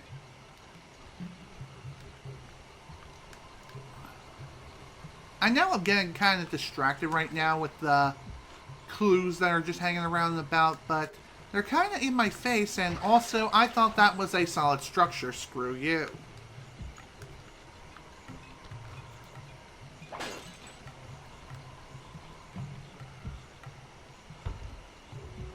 Okay then, note to self.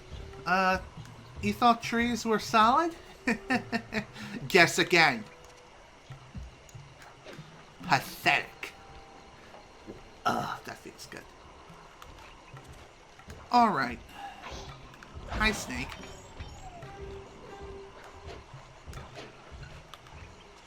Now, how are we going to get up to those trees to get the other spices that we need? Oh, of course. Screw you.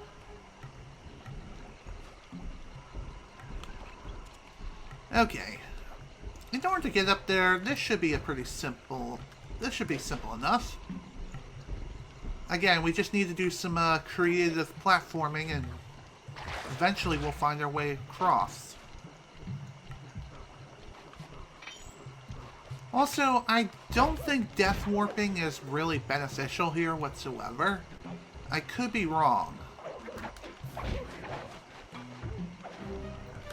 Really? That wasn't enough to kill him?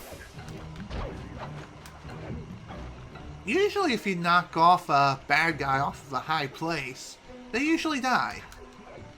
Though it appears that's not always the case, especially when the height is really not that grand.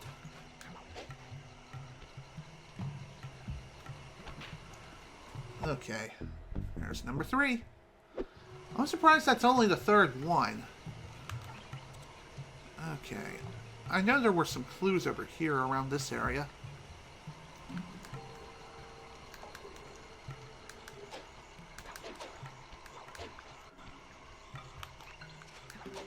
Okay, I guess I'll come back for them in a little bit.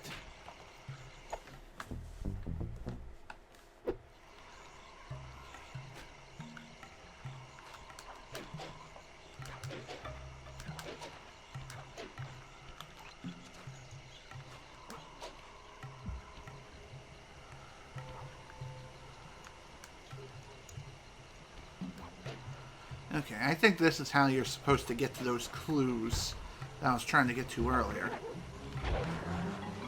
Goodbye. Oh, and here's one of the spice things. 5 down, 1 to go.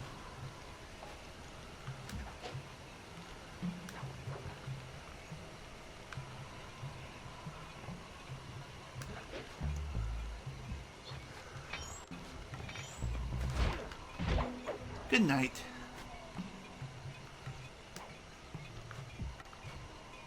Okay.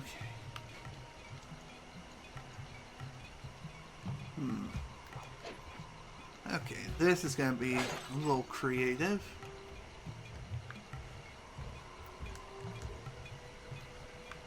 That'll work. Alright, only 1 spice thing left to get. Thankfully, it's not too far from where we need to be. And look at that, we have another clue. I just found another clue. Yeah, I'm totally and getting a major clue right now. Yeah, just follow the clue. I could have swore there was something else over here besides just this. I hear a clue bottle. Question is, where is it?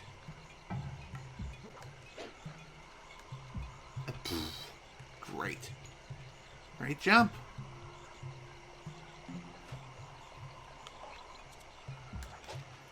I'm kind of surprised that we managed to find all but 2 of the clues already, once again.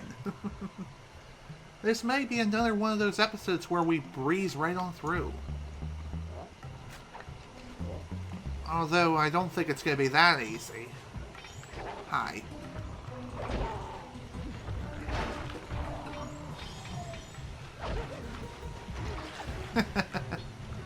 Okay, apparently that water's nice and shallow. Better take care of it now. Not sure where the other guy went. Did he die, or what?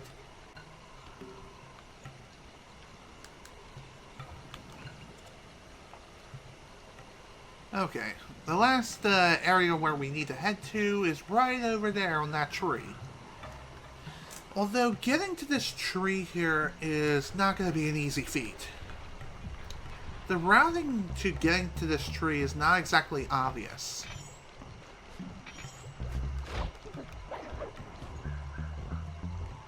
How did he not see me?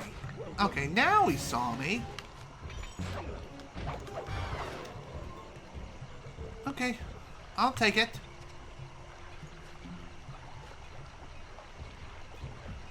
I hear another clue bottle.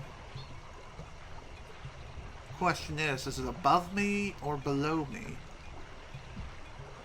That is the burning question. Of course. Dang it, I don't have enough freaking weapon energy.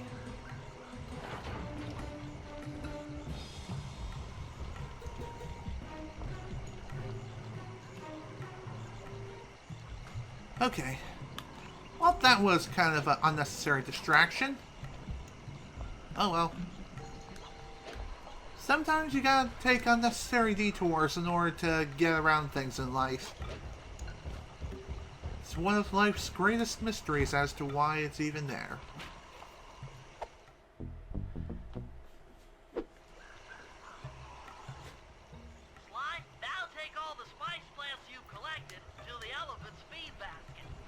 Okay.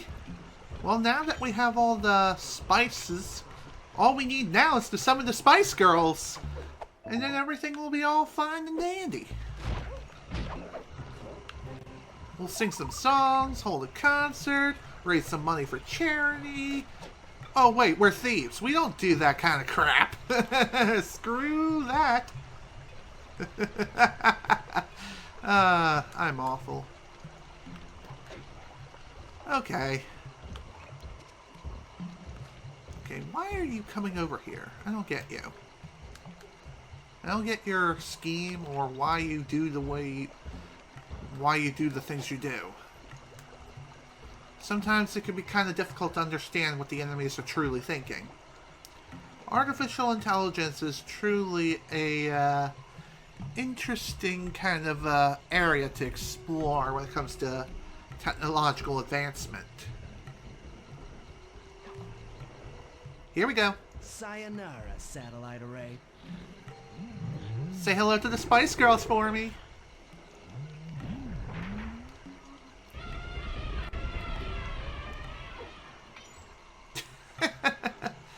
Nice. Excellent. Job is done. Alright. And there's another one which we can take on now as Sly, and I think I will go ahead and do just that. And the reason as to why is because it's literally right here. However, we do have to do a bit of climbing in order to get to our next job. Which thankfully that shouldn't be too difficult to do. And again, if you're trying to figure out where it is you need to go to next, look around your environment. You may find something that will be of great benefit. Such as climbable vines or some other structure that you feel like you need to get to within a timely fashion. There are so many things that can help you along your way. It's not even funny. Alright, before I take on this job, let's see what's up here. Okay, nothing. Sly, the insect in that pool is a rare Indian water bug. If you can carry it into Rajan's office, its wings will transmit local sound waves at a frequency I can monitor. Let me get this straight. We're gonna bug Rajan's office with a bug? It is an elegant plan, I agree. Now pay attention. That water bug can only survive in stagnant pools. If kept out of water too long, it'll become unhappy and likely draw the attention of local guards. Looks like there's a few pools along the way to Rajan's office. A short swim every now and then should keep our little friend quiet. Okay, so welcome to one of the most annoying missions in the entire game. In this mission, what we need to do here is carry this beetle on our back. And while we're doing so, we need to stop periodically by these little pools of water that are located in like a little fountain-like area here. And the reason why we need to do this is because if the beetle is kept out of water for too long, it starts throwing a freaking hissy fit. And let me tell you, it's not fun dealing with beetles that throw a freaking hissy fit. It just leads to nothing but trouble. Especially when it's starting to attract unwanted attention. So what I recommend you do here is, as soon as you pick a beetle out, or pick up the beetle out of its, dang it. As soon as you pick up the bug out of the pool of water, head for the next pool right away. And for the love of God, don't get hit while you have it on your back. Otherwise, you're gonna be in a load of trouble. Like I was.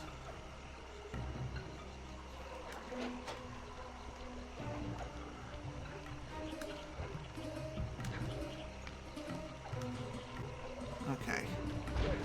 As long as the bug is off your back and in the water, the guards are not gonna pay mind to the bug whatsoever. The only thing they're after is your booty. Your sweet, sweet booty. So again, as long as you keep the bug off your back while you're fighting enemies and fending them off, you should be fine. Just again, don't get hit while it is on your back. And it seems like it can only survive in certain pools of water. You can't just go into the water and then satisfy its needs instantly. That's not how it works. And of course, it's starting to go off already. Well, this is definitely not good.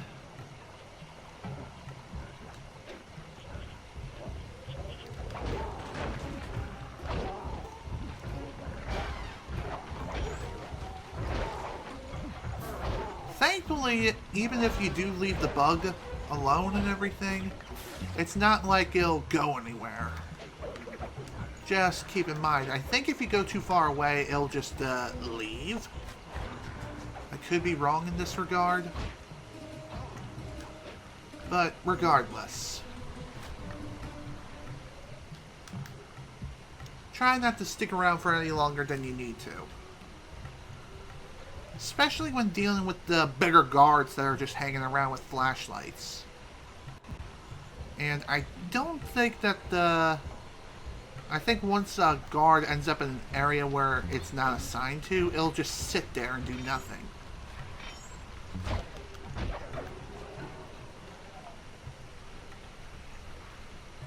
Or it'll just randomly disappear. I don't get it, but whatever.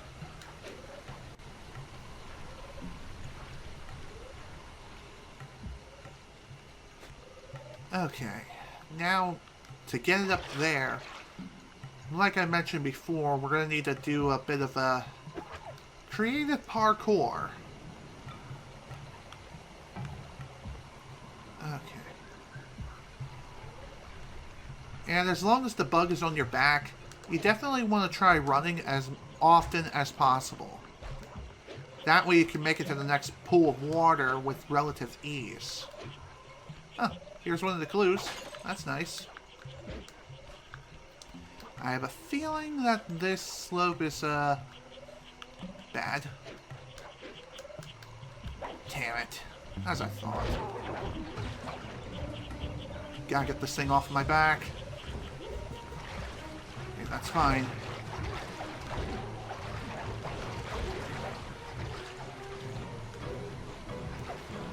Although now it seems like one of the big guards are just hanging around and ready to jump into the fight at any time. Definitely not looking forward to this. Okay then. I guess they're just gonna ignore me. That's nice. Also, apparently the water acts like a separate layer. Kind of a weird technological ploy here. If you pan the camera down low enough, you can just view that fact alone. It's kind of funny if you think about it. God damn it! I don't know why I couldn't get rid of the damn bug. Like it just refused to get off my back. Well, that's lame. Oh well, let's try again. Perhaps I can go about this in a different way. I guess one thing you could try to do here is just book it to Rajan's office. Even if you have to take the long way around.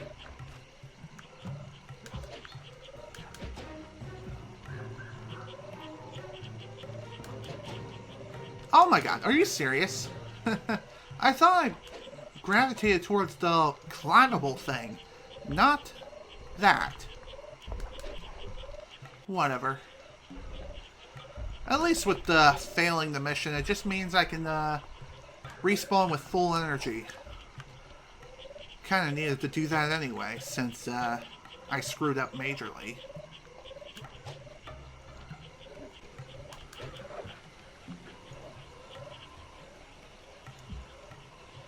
Ah, crap.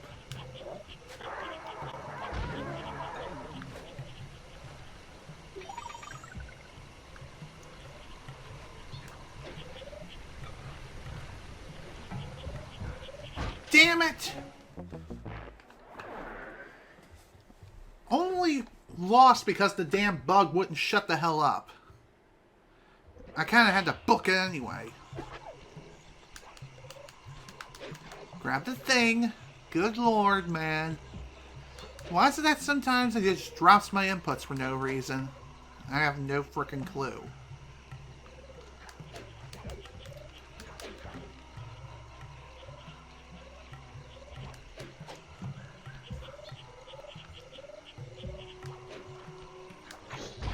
Bye, Snake.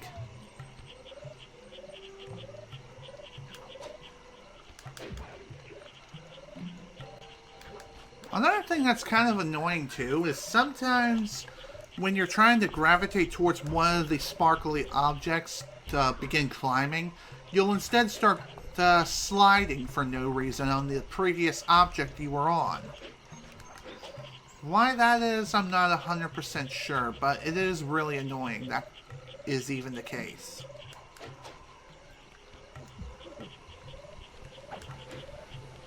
Okay. Let's not make the same mistake twice.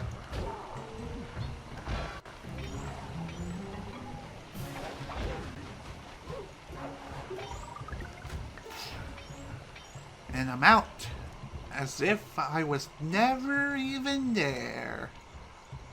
Just smile and wave, boys. Just smile and wave. Like a good prince should do. Definitely want to try to take out these guards like as soon as possible.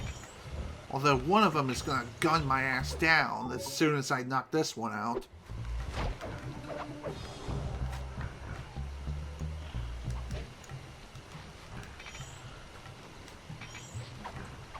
Ooh, silver ring.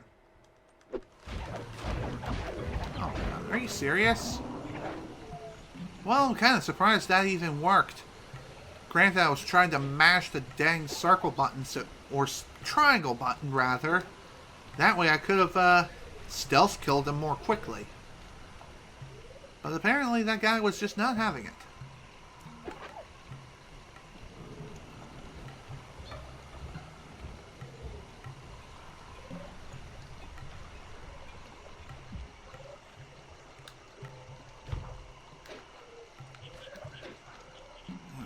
I need to figure out how the hell it is I'm going to get over here.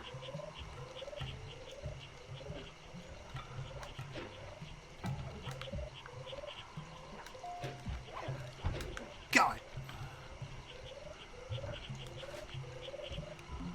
Okay.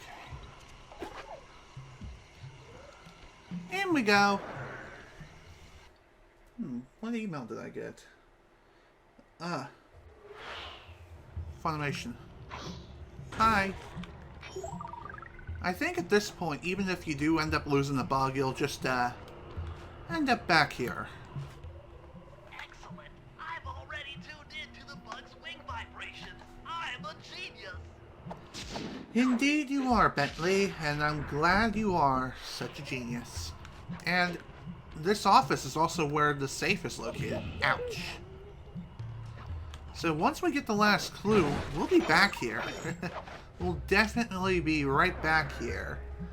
That way we can pick up the ability and go. Although, figuring out where the last clue is located is another feat within itself. Shouldn't be the most difficult thing in the world.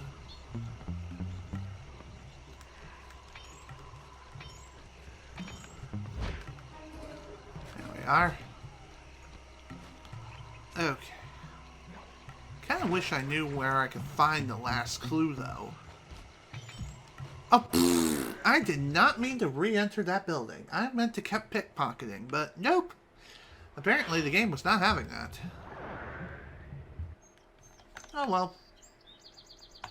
Again, not a big deal. Just exit. Re-enter. Just exit. I don't even know what the heck it is I'm saying anymore. Now, I could have swore I heard the last clue ball just dancing around here. Oh, speaking of the devil. Here it is. The 30th and final clue of this episode. Now it's time to head on back to Rajan's office, grab the move, and get ready to finish up the rest of this episode. As soon as we get rid of you.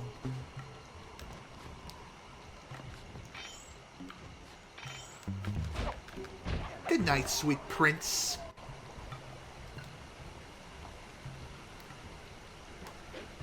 Okay. And again, getting back to Rajan's office is not a big problem whatsoever.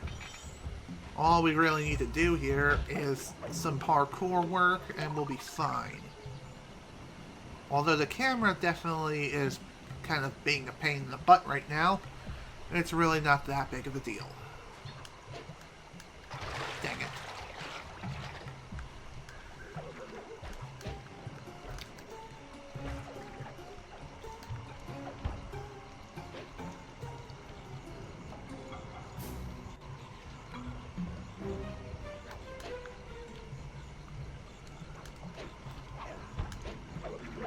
How you doing, buddy? Good to see that you're around. Also, if you hear that in the background, the airplane is flying overhead. So, sorry for the background noise if it's actually happening. Again, I have my window open due to the heat. Oh, hi, Snake. Oh, how I love these snakes so much as they just appear out of frickin' nowhere. Good night. Good thing I flew it in Sanskrit, or this last code would have been impossible. Try 386. And for this safe, we have the voltage attack. You've gotten the voltage attack move. So, if I have to guess what this does, this will electrify your cane. Shocking, isn't it? Sounds like a really powerful move. Why don't we try it out? And if I have to guess, with a single whack, the enemies will die. Let's try it out. Boop. Yep. They just explode for some reason, as if they're combustible. Okay.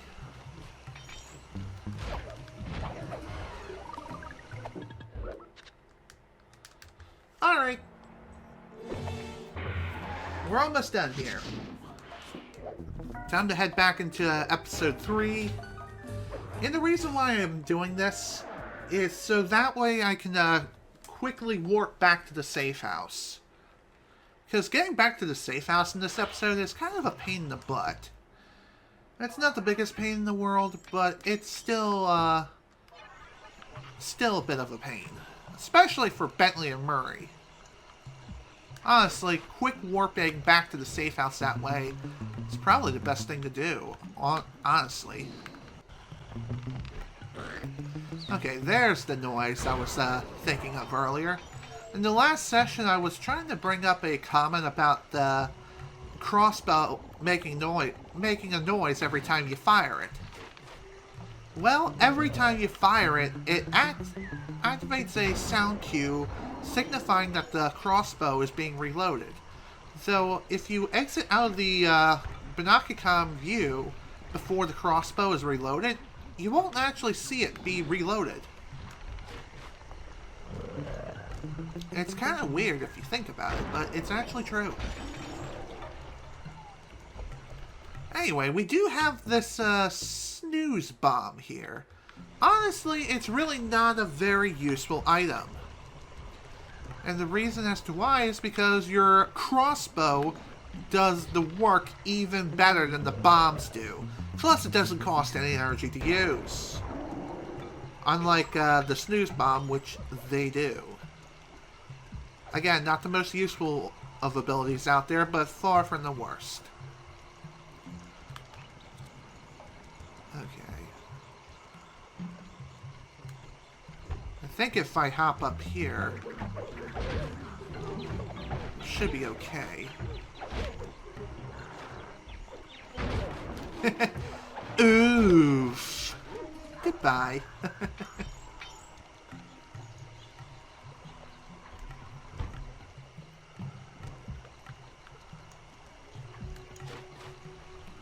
I thought I could cheat the system. Maybe I can with these cogs. Or maybe not. Well, that stunk. Oh well, guess we're going up the old-fashioned way then. Too bad that Bentley can't climb around on the vines or anything like that. Instead, he has to move around on foot in order to get to where he needs to go. Same with Murray as well. Also, phone's going off. I think that's a text message from Mom asking me if I'm still going. Actually, no. It's actually from my uncle.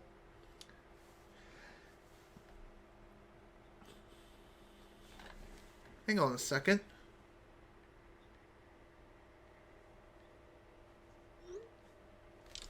There we go. Today is actually my uncle's birthday. So, we got him a card and a gift card for McDonald's because, he's a fan of their McCoffees there. So, figured a $20 gift card would buy him a couple of cups of coffee. At the very least. Okay, I wasn't sure if I had managed to hit him or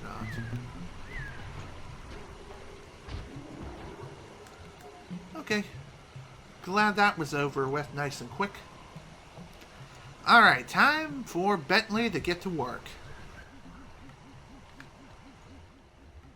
As I expected, Rajan is out for his daily tour of the operation.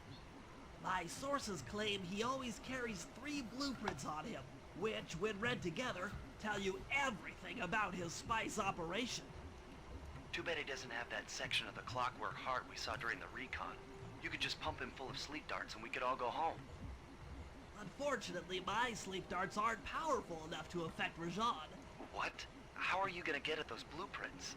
Rajan has an insatiable appetite for Indian watermelons, which, if eaten whole, will force even him to nod off for a while. Once he's asleep, I'll creep in and lift the blueprints. Well, that's fine and all, but how do you plan on luring him over to the watermelons? I've equipped my sleep darts with a sonic disruptor. The strange sounds they make should be enough to lead the ever-curious Rajan from place to place. Sounds like a fun idea and a creative use of the sleep darts. So as Bentley mentioned, the sleep darts for this mission are equipped with a sonic disruptor.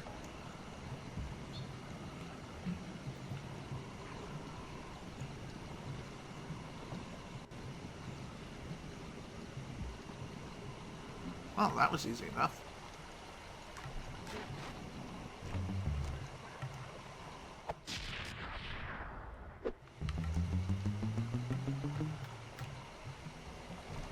Okay.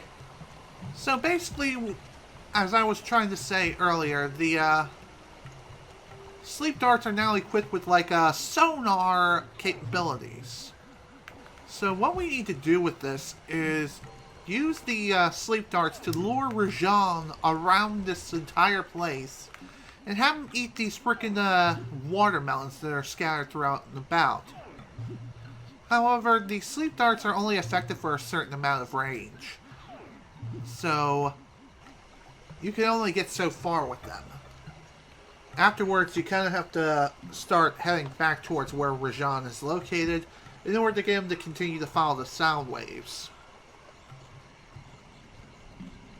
And again, you kind of have to be quick with this. And also, try not to wake him up. It's pretty easy to end up doing that, especially when there are guards around. If you end up getting caught by one of the guards, they'll immediately wake up Rajan, I think. So, our third and final melon that we need to have him eat is located all the way over here across the map.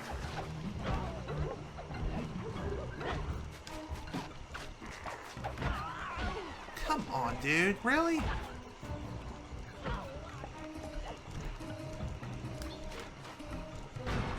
Thank you. Good lord. I'm kind of surprised Rajan didn't alert himself immediately. That would have been bad news bears for sure.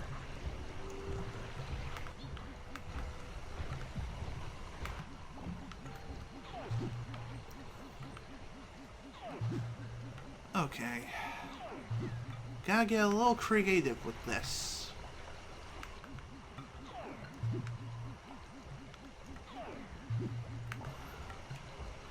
Thankfully, with these sonic enhanced sleep darts, they reload instantly, I think. Or near instantly. Or they reload upon impact. So that's pretty nice.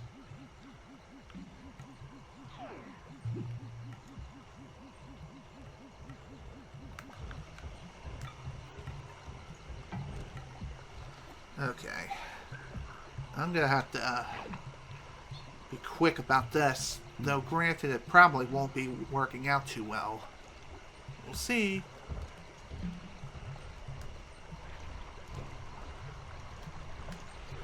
Ah, damn. Yeah, I'm not in the position to,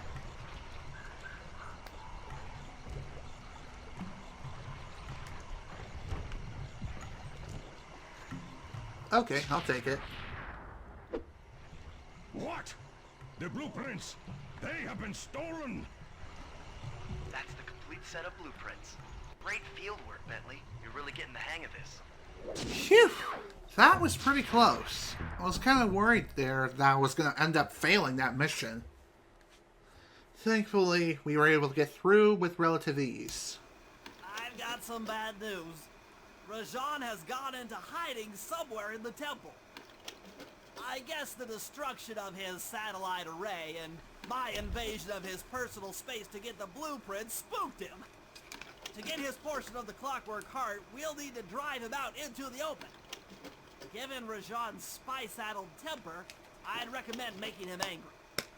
First, we'll destroy the center of his operation, the spice grinder.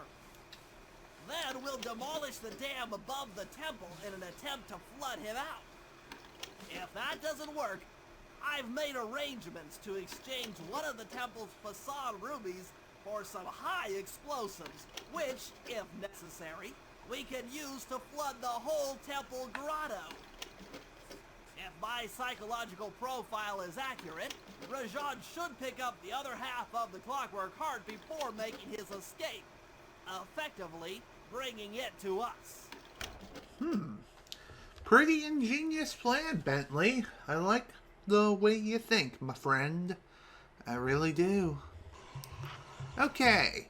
Now, before we can even get started on that, we need to grab the right people for the job. Any members of the black market you see, they have no right to work in my territory. That's kind of funny. Alright, looks like Sly has like 3 jobs that he can do. Bentley has 1 as well.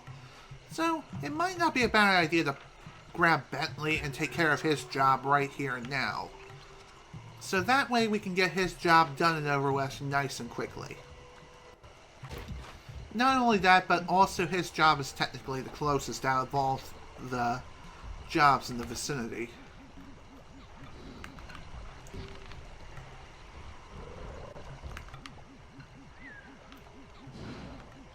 Ah, crap.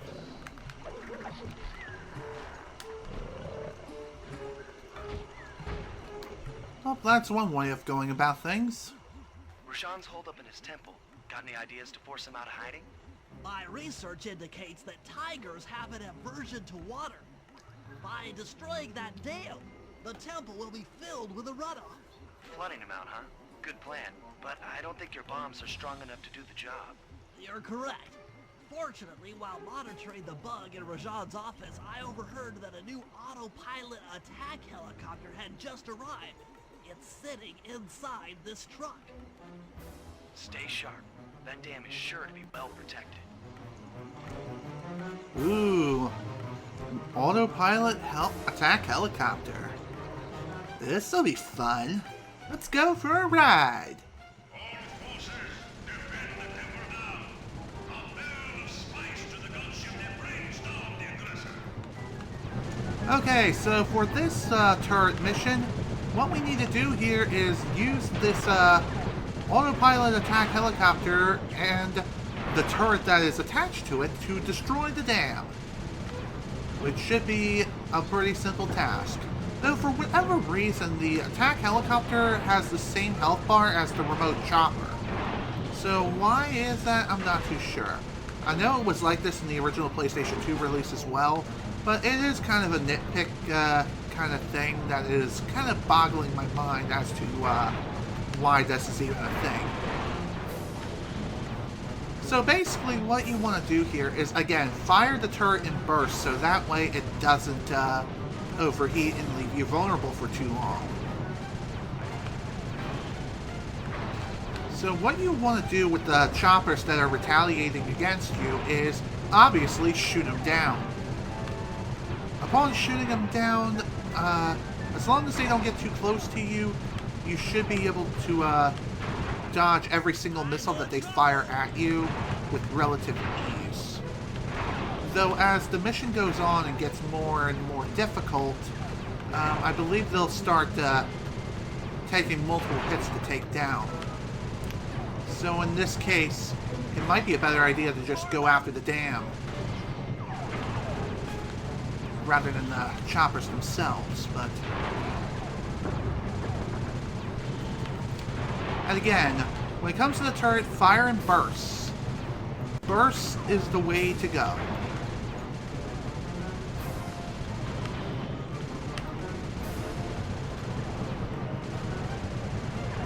There we go.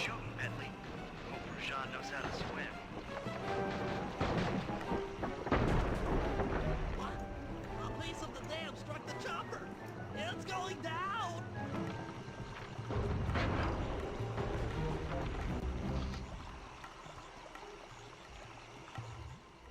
Ooh, ow! Ah! Oof!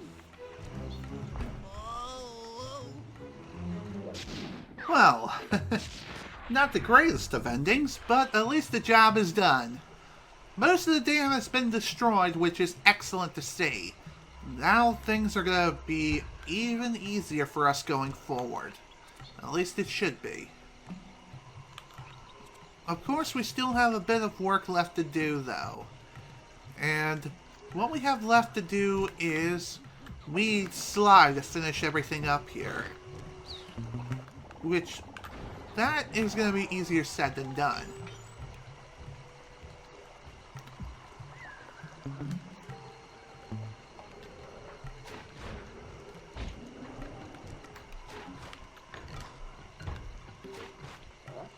Also, quick warping back to the safe house, though it may technically be faster, it's not necessary if you're right there near the safe house in the first place. Alright, time to grab Sly and get to work. Our first job is just beyond the horizon here.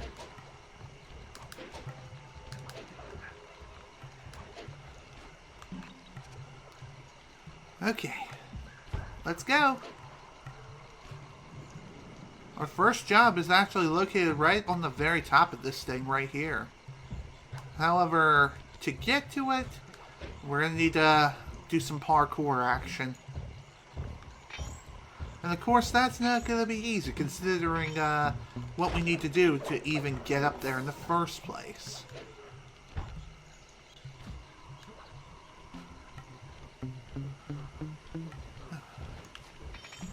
We might end up accidentally triggering another job while we're trying to get to the job we're trying to get to. I know it sounds kind of redundant the way I said it, but it's actually true. Sometimes accidents happen.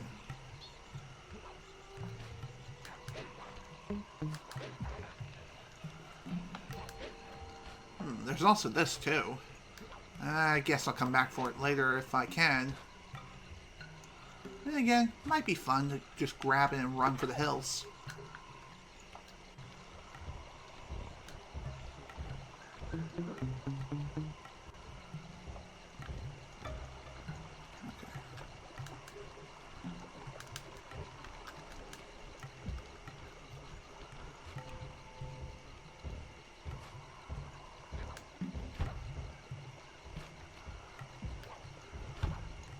Okay, cool. Made it back with plenty of time to spare.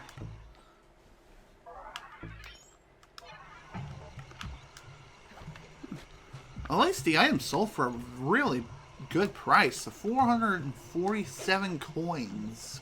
Which is pretty nice to see. I don't know if that's the most expensive thing you can sell in this game. I don't think it is. There may be other items that are even more expensive. I'm not too sure. But regardless, the best way of making money in this game is definitely pickpocketing enemies that are all around here. And then just selling the items you may be able to find with them. Such as the pens and combs and things of that nature. But again, the items that you can pickpocket from enemies aren't valued very much. But the ones that you find just hanging around in the field, so long as you get them back to the safe house, they're worth a lot more money. That is for sure. Cooper, we meet again. Constable Neela, thanks for not ratting me out back at the ball.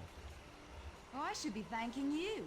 The look on Carmelita's face was priceless. She took it hard, huh?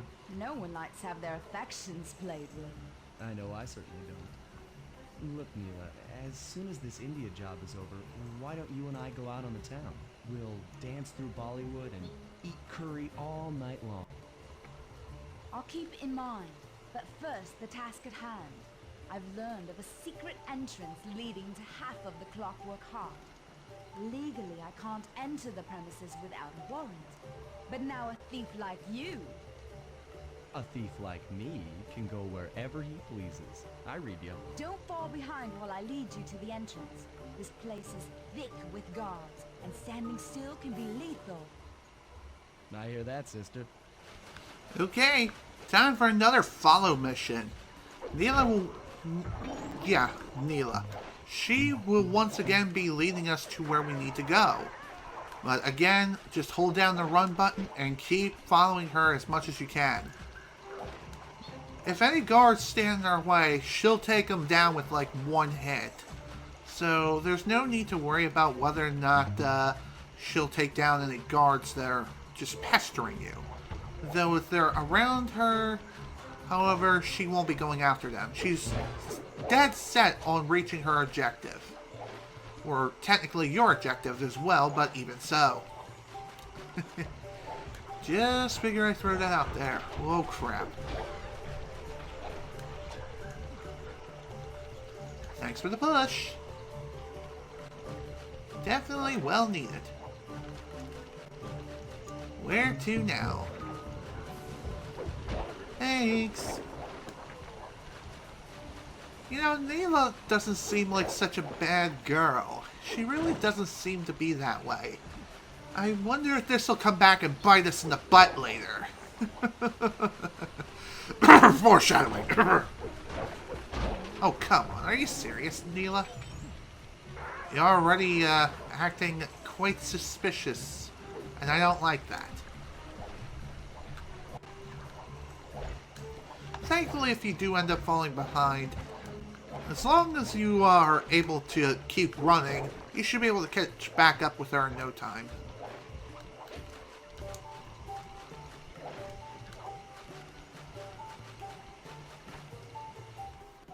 This is it. And remember, if push comes to shove, I never showed you this door. And we're on for that date in Bollywood. Sweet. Okay, time for the next part of the mission.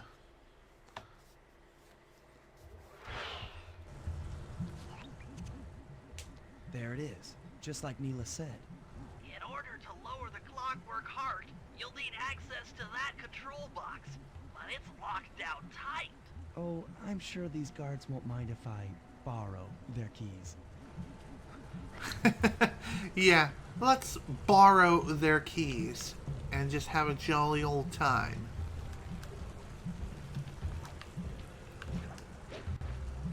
Okay, this should not be a difficult task at all. There's the first key. Good night. Now, to get to the second key, all we really need to do is just go around the guard's general line of sight. And there's the guard right there. However, getting to him and also stealing his key, we're going to need to do some platforming. Which is kind of annoying. But I'm sure there's a way we can work with this. And work with it relatively easily. I mean, they're practically blind when we're sitting inside of this thing. Even though we're not really sitting in knee deep. We're kind of crouching and going for a ride. And yet, for whatever reason, it's like they don't even know that we're there. Boop. And good night. And that, as they say, is that. Whoa! Did that thing just explode? Well, whatever. There's the first half of the Clockwork Heart. That's it. Half the Clockwork Heart. The spice won't be growing around here anytime soon.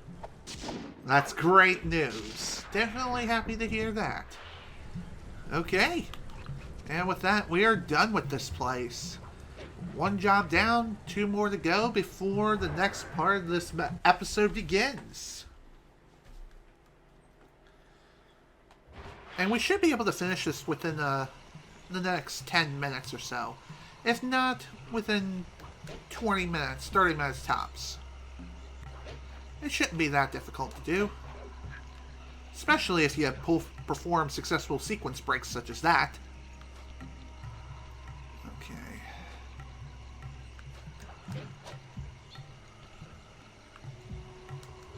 Although getting up to where I need to access that job is going to be kind of a pain.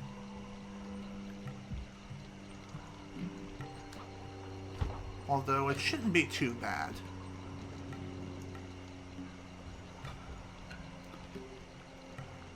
Okay. Looks as though I need to do a bit of platforming from like one part of the map.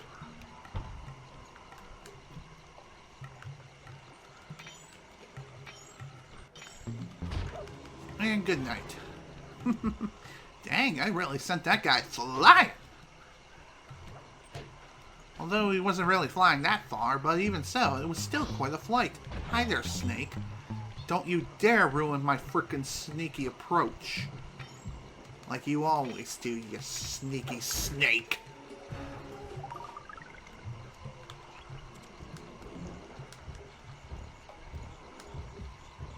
Okay.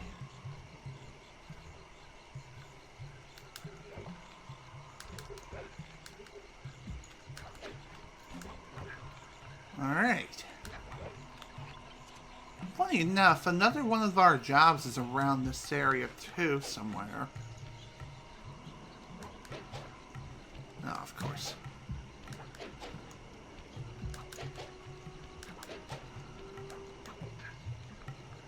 Okay, that's one way of getting up here.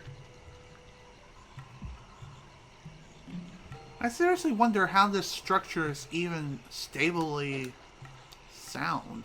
Like, how?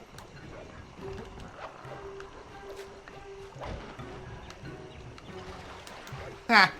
Nice, he went for a swim. I like it when I'm able to knock enemies into the water or into some other hazards such as fire, and just watching them burn and scream as they beg for their pathetic lives. It's fun.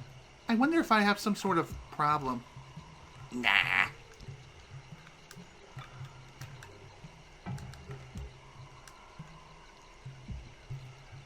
Okay.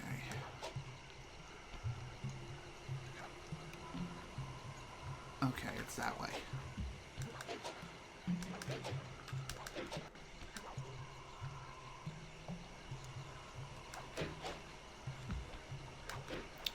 Okay. Sometimes it can be pretty easy to get lost in a place like this. And if that happens, it's not really that big of a deal. You just have to take a different approach on how to reach your goals and where you need to go. It's all part of that creative problem-solving process.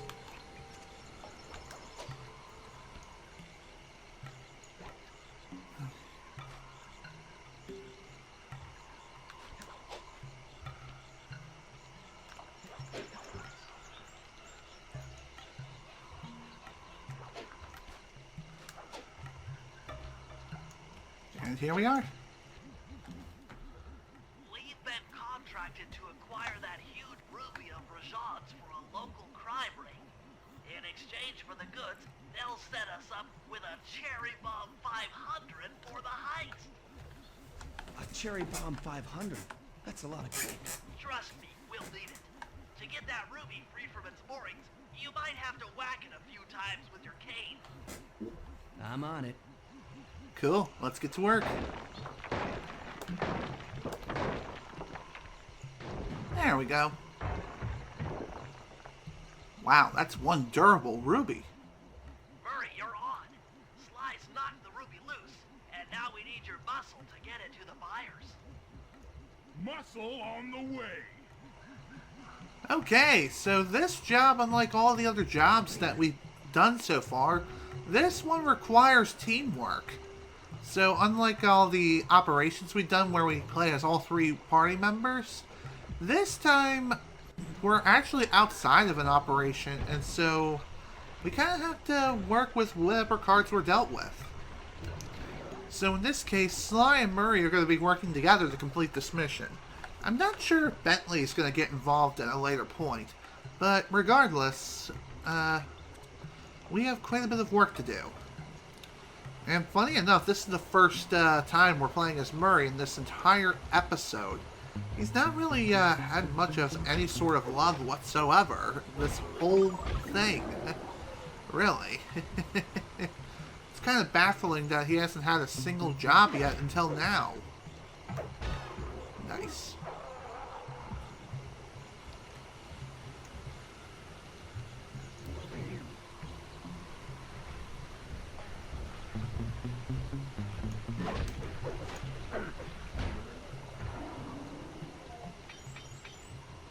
Okay.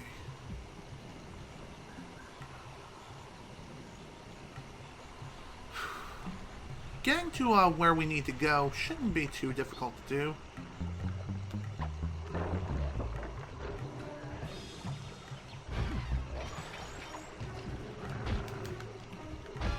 Heh. Okay, just slam them across the ground. That sounds like a good idea. Kind of funny how the front gate is locked up, and yet you can easily just hop over the fence. Like nothing ever happened. Alright, time to grab this ruby and be on our way. Murray, you can pick up the ruby with your stop move. Despite its size, that rock is really fragile. Bentley will run ahead and inflate cushions that are safe to throw the ruby onto. Use them, or this operation's a bust. Now, head out to our rendezvous near the waterfall. Okay, why is it now that this ruby's incredibly fragile? I don't get it. I mean, we knocked it down off its place earlier and it didn't break at all. And yet, for whatever reason, now it's considered fragile? I get the fact that the jewelry can be considered kind of fragile, but that usually means if that's the case, that the jewel in question is fake. Also, when throwing the ruby here from one cushion to another, the targeting acquisition of the cushions have the highest priority, so no need to worry whatsoever. This ruby is near flawless. I'll recommend to my superiors that we purchase it, take it to our buyer, and complete the contract. Sounds good. Okay, our job's not quite done yet. However, we still have a little bit of work to do. Just gotta go a little bit further as we make our way to the next rendezvous location for the completion of this contract.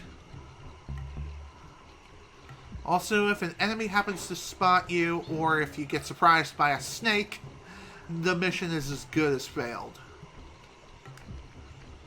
Just saying.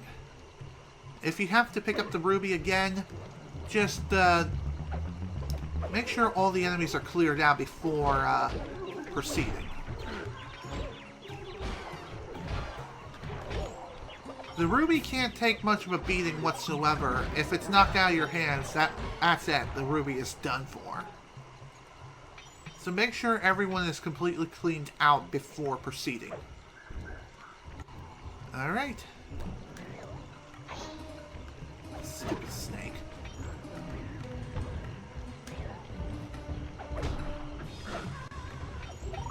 Oh, sweet. Thanks for the health.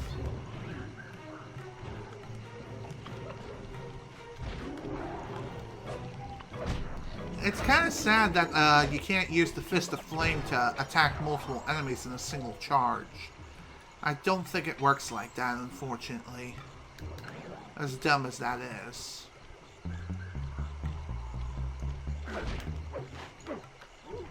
Just in case. You never know. Done. I must say, the Cooper gang certainly lives up to its reputation.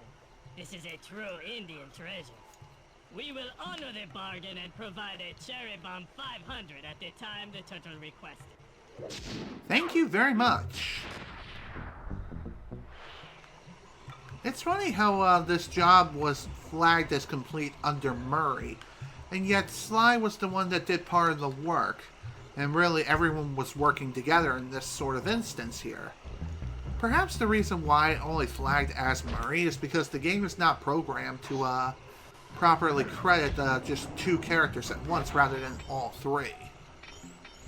Granted, I know Bentley helped out a lot greatly by means of providing cushions for the Ruby during its entire transport operation, but even so. Still kind of baffling how that how the crediting system works. Alright. Well, with that, we only got one more job left to go before the next phase, which I'm pretty sure the next phase is going to be the operation. And though I am over the 3-hour mark right now, I'm going to keep going until I finish things up.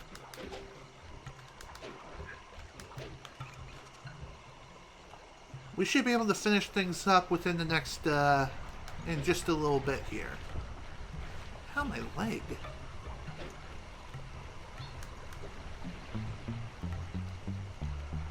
Alright, let's begin.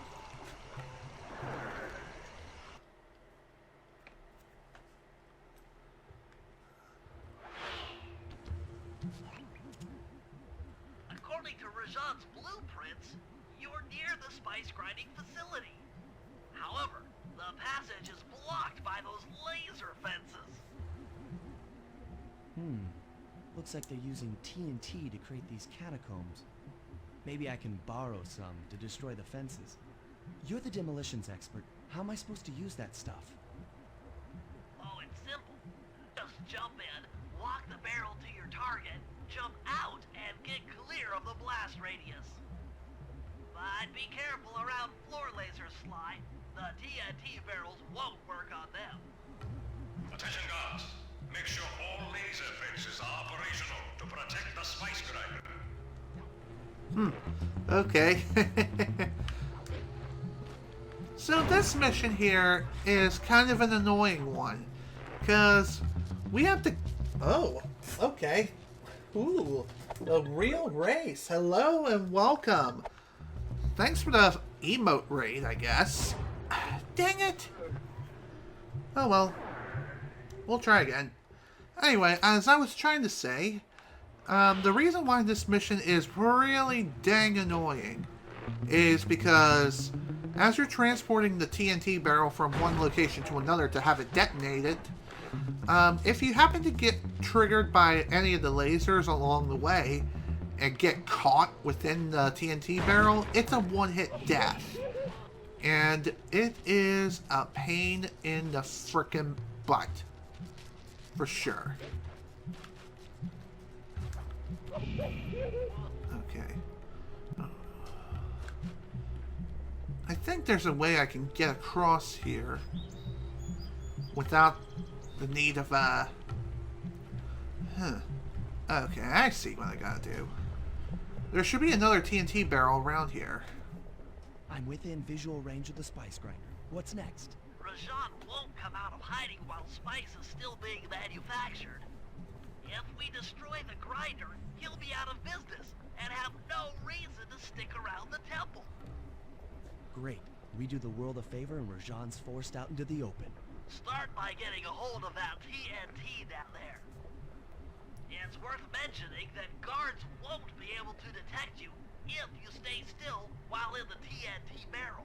Nice. An explosive disguise. Place the explosive near that grinding wheel, and it'll be blown to bits. Okay, that sounds simple enough.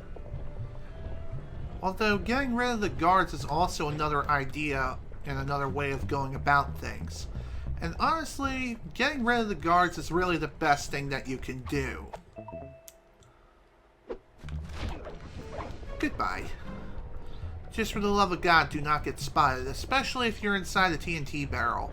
Otherwise, again, it's instant death.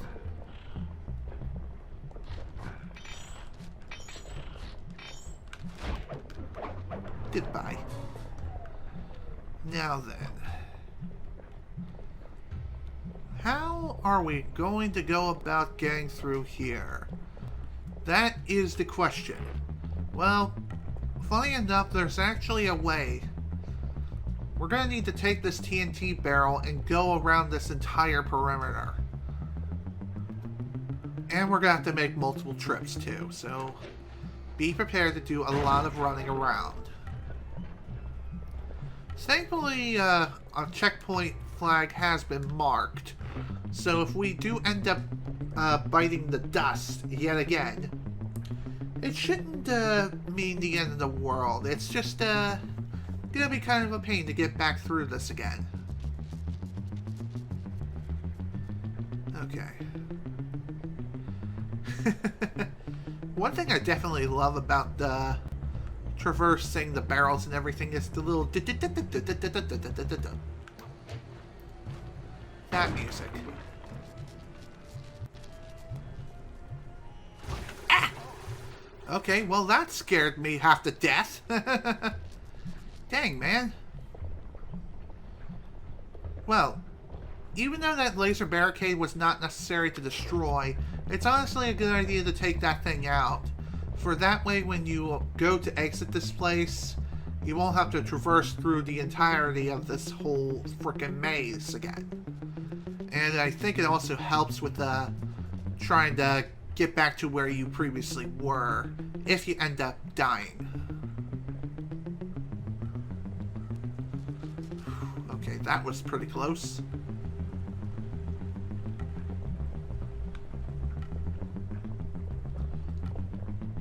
Okay, now comes the fun part.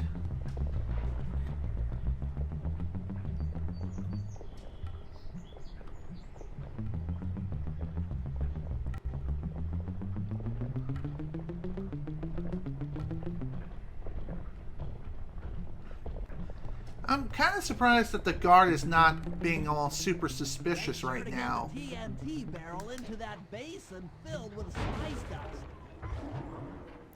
What's going on down there? It looks like spice production has fallen behind. Wait, it's completely stopped. There we go. Job complete.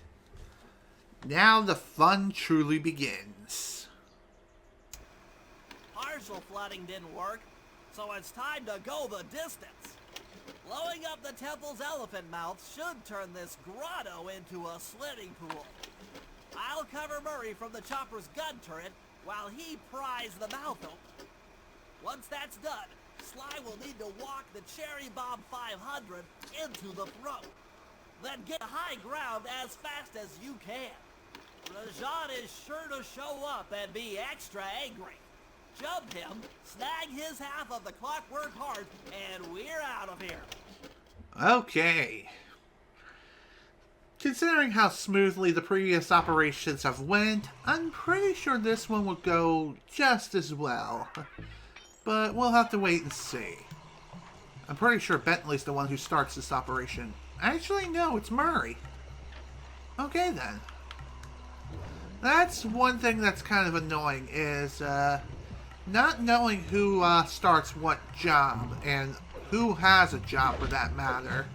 Thankfully, this issue was rectified in Sly 3 onward, but in Sly 2, it's basically a guessing game of who has a job and who doesn't. One way you can tell if someone has a job is just to select a character, hit L3, see who has a job, and if it's not the character that you have, go back into the safe house right away and then select a character who does have a job, and then proceed that way. It's kind of annoying that you kind of have to do that, but Like I said, it's more of a minor inconvenience, if anything. Okay. Okay, time to get this underway. Right after we get rid of you and throw you into the abyss. It's time to get to work and begin the operation. Let's head out for the turret, Murray. All right, I'll set up shop here and provide covering fire while you try to pry open the elephant's mouth for Sly. Check.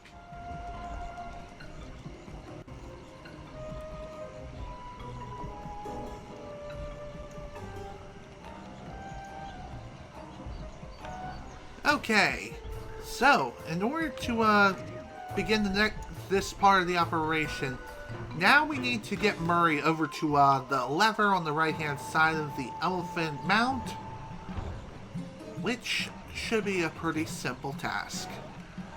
Quite literally. It's like a hop, skip, and a jump, and we're right there. Clear out those guards before you take a crack at opening the mouth. Indeed. Although these guards are going to be coming for quite a while. Nice work. Now put those muscles to the test and pry that thing open. Indeed. Let's go. Gadzooks! Rajan is raining down a bunch of hunter-seeker bums on Murray.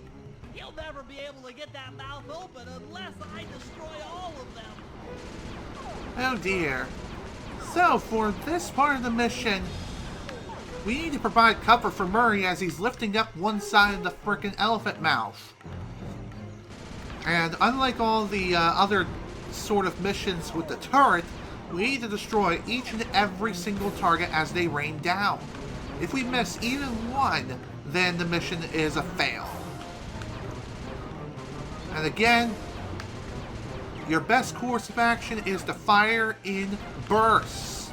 Bursts is key. Do not go full auto unless absolutely necessary, as these bombs will just be raining and just appearing out of gosh diddly dang nowhere. Like literally, they just they just came out of thin air. It's almost like playing that one minigame in like Super Mario 64 DS where you have to defend a bunch of flowers from bombs as they're raining down. It's the same sort of idea here. Clear from my position. How are you coming on that lever, Murray? I'm working on it. Hit buttons fast to keep your strength up. Okay.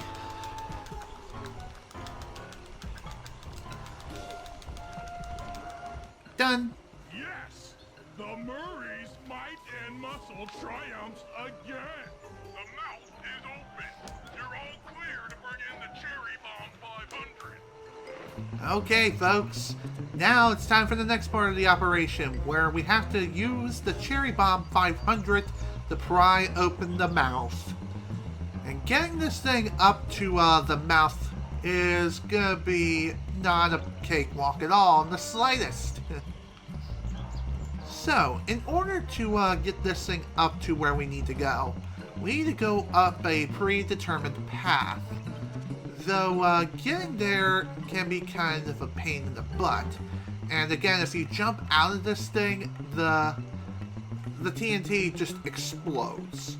And I'm not sure if it results in a mission fail or not, but it's best not to chance it. I think what will happen is if you jump out, it'll just explode and just do its thing, and you just have to go back to the truck where the TNT originally spawned at and just hop back in and try again. While you're in this thing, you need to keep in mind you're going to be extremely vulnerable. And just like before, one hit and your butt is dead so long as you're inside this thing.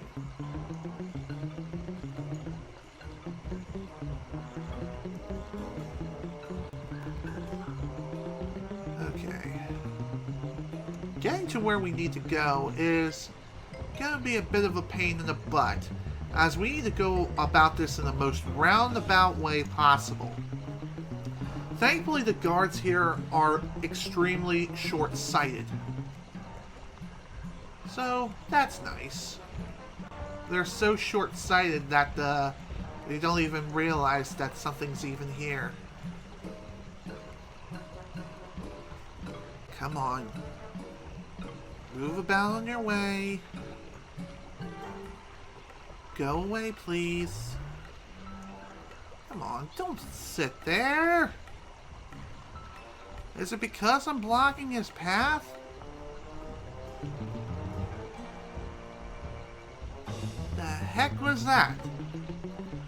Well, that was a sound that was kind of concerning. I thought for a second there I got spotted and I thought I was dead. Okay. Well, that was a bit of an unnecessary trek. But at least the job is just about done. Just gotta lay down the bombs and bada bing bada boom, here we go. Phase 2 will begin. Off we go! As if we're in a frickin' Michael Bay film.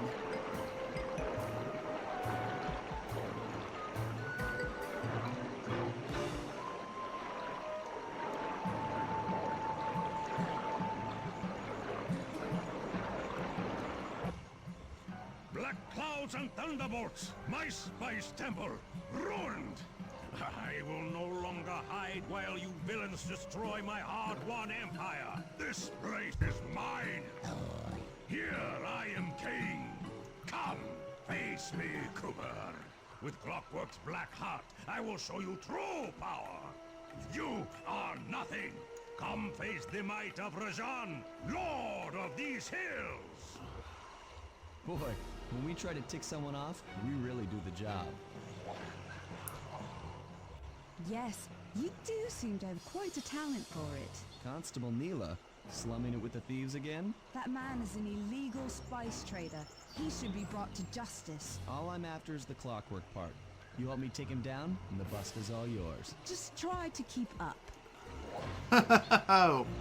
Okay, so Neela is here to kind of help us by providing a distraction. All she's really after is Rajan's head. So, in order to get to where we need to go, we need to hop across these frickin' spires.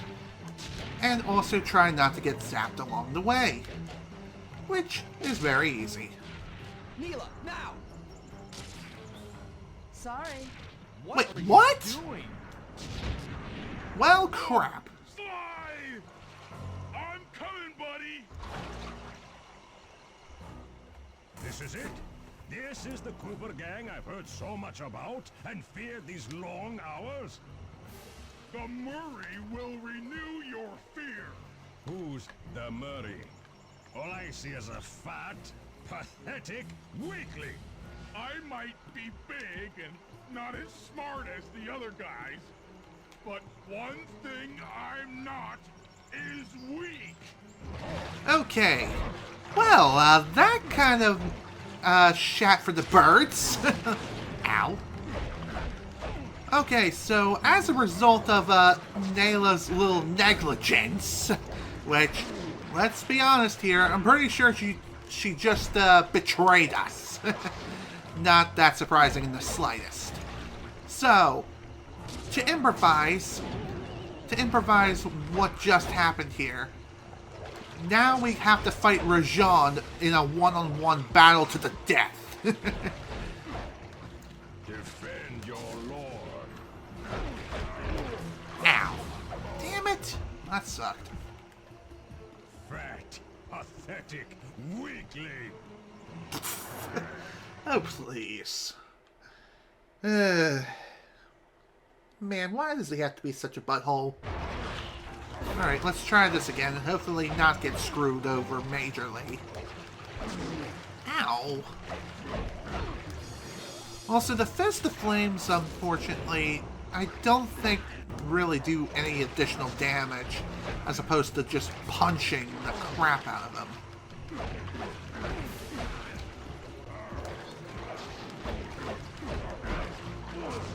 I don't know if you can punch him into, like, the electrical gates here. Okay, you can. Dispatch this fool. Ow! Damn! Okay, thankfully these guys are nothing but klutzes and just get in the way. Sure, they're here to help Rajan and everything, but they're still worthless weaklings, which are basically there for a means of getting additional health pickups if need be, which is something I kind of need right about now.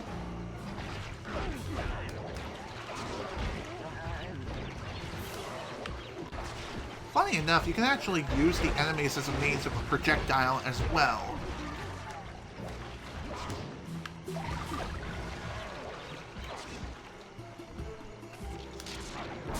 Ow.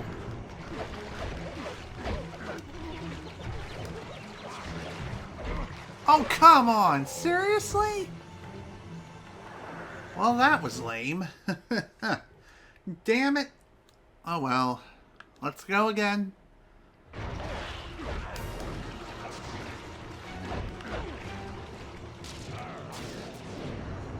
So Rajan's attacks are not necessarily random. Whenever you get up close and personal against him, he'll just do this sweeping move and also slam his staff against the ground. And occasionally he'll do this electrical attack, which electrifies the entire battle arena. To avoid damage, all you have to do is walk onto the lily pads.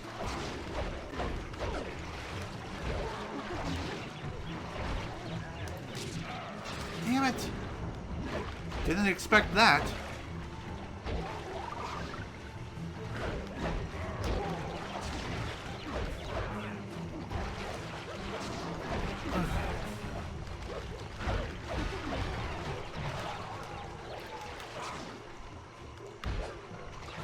Okay.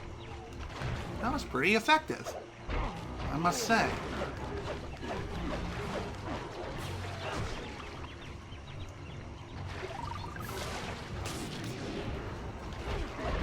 I think there's a way you can just jump over the electrical attack completely, though don't count on being able to do so, especially if your timing is off, even ever so slightly.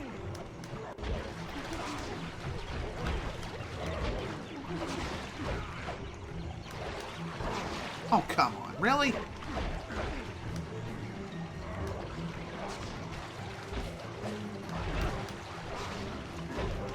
Come on, man. So close.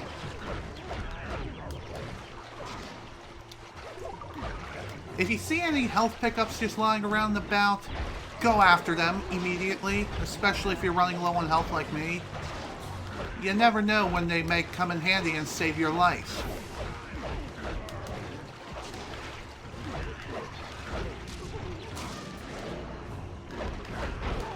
Damn. Oh, man, a little more.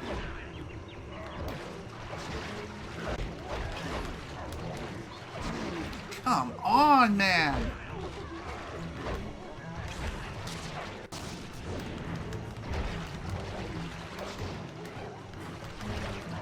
Oh my god, too close.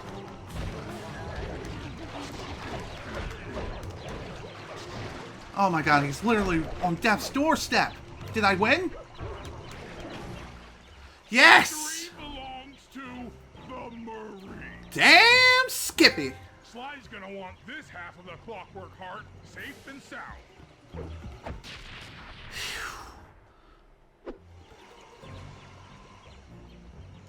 Happy day. What? Neela? Throw down a ladder! Sly's hurt real bad! Can you hear me? I said Sly's hurt! There they are, Contessa. Just as I promised. The Cooper gang and Rajan all incapacitated. Excellent police work, Constable Neela. Carmelita's never been able to catch the Cooper gang. Yet you capture them in just a few short weeks. Well, I never... Really, Carmelita. Accept your defeat gracefully. Actually, Contessa, there's a good reason Inspector Fox never caught the Cooper gang. She's been in league with them the whole time. Liar! Prove it! This is a photo of Carmelita dancing with Sly Cooper on the night the Clockwork Wings were stolen. But I didn't know I was dancing with Cooper. You two certainly seem very familiar in this picture. Men, place Inspector Fox under arrest. I'll get you, Neela. Don't think I won't. Such a pity when an officer falls from the light. Yes, indeed. I can't believe it! That double-crossing Cockney liar! Well, though the job is done, but at what cost?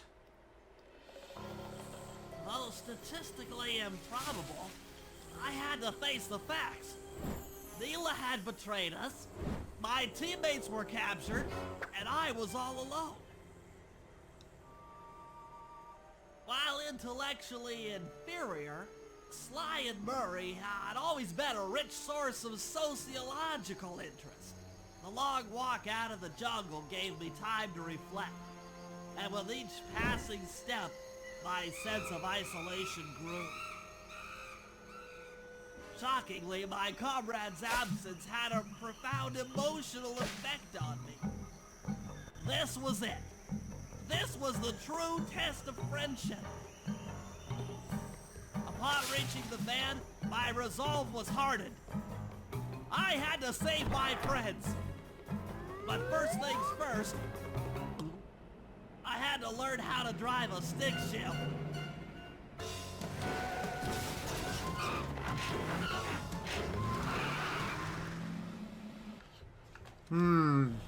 Well, we're in quite a pickle now, aren't we?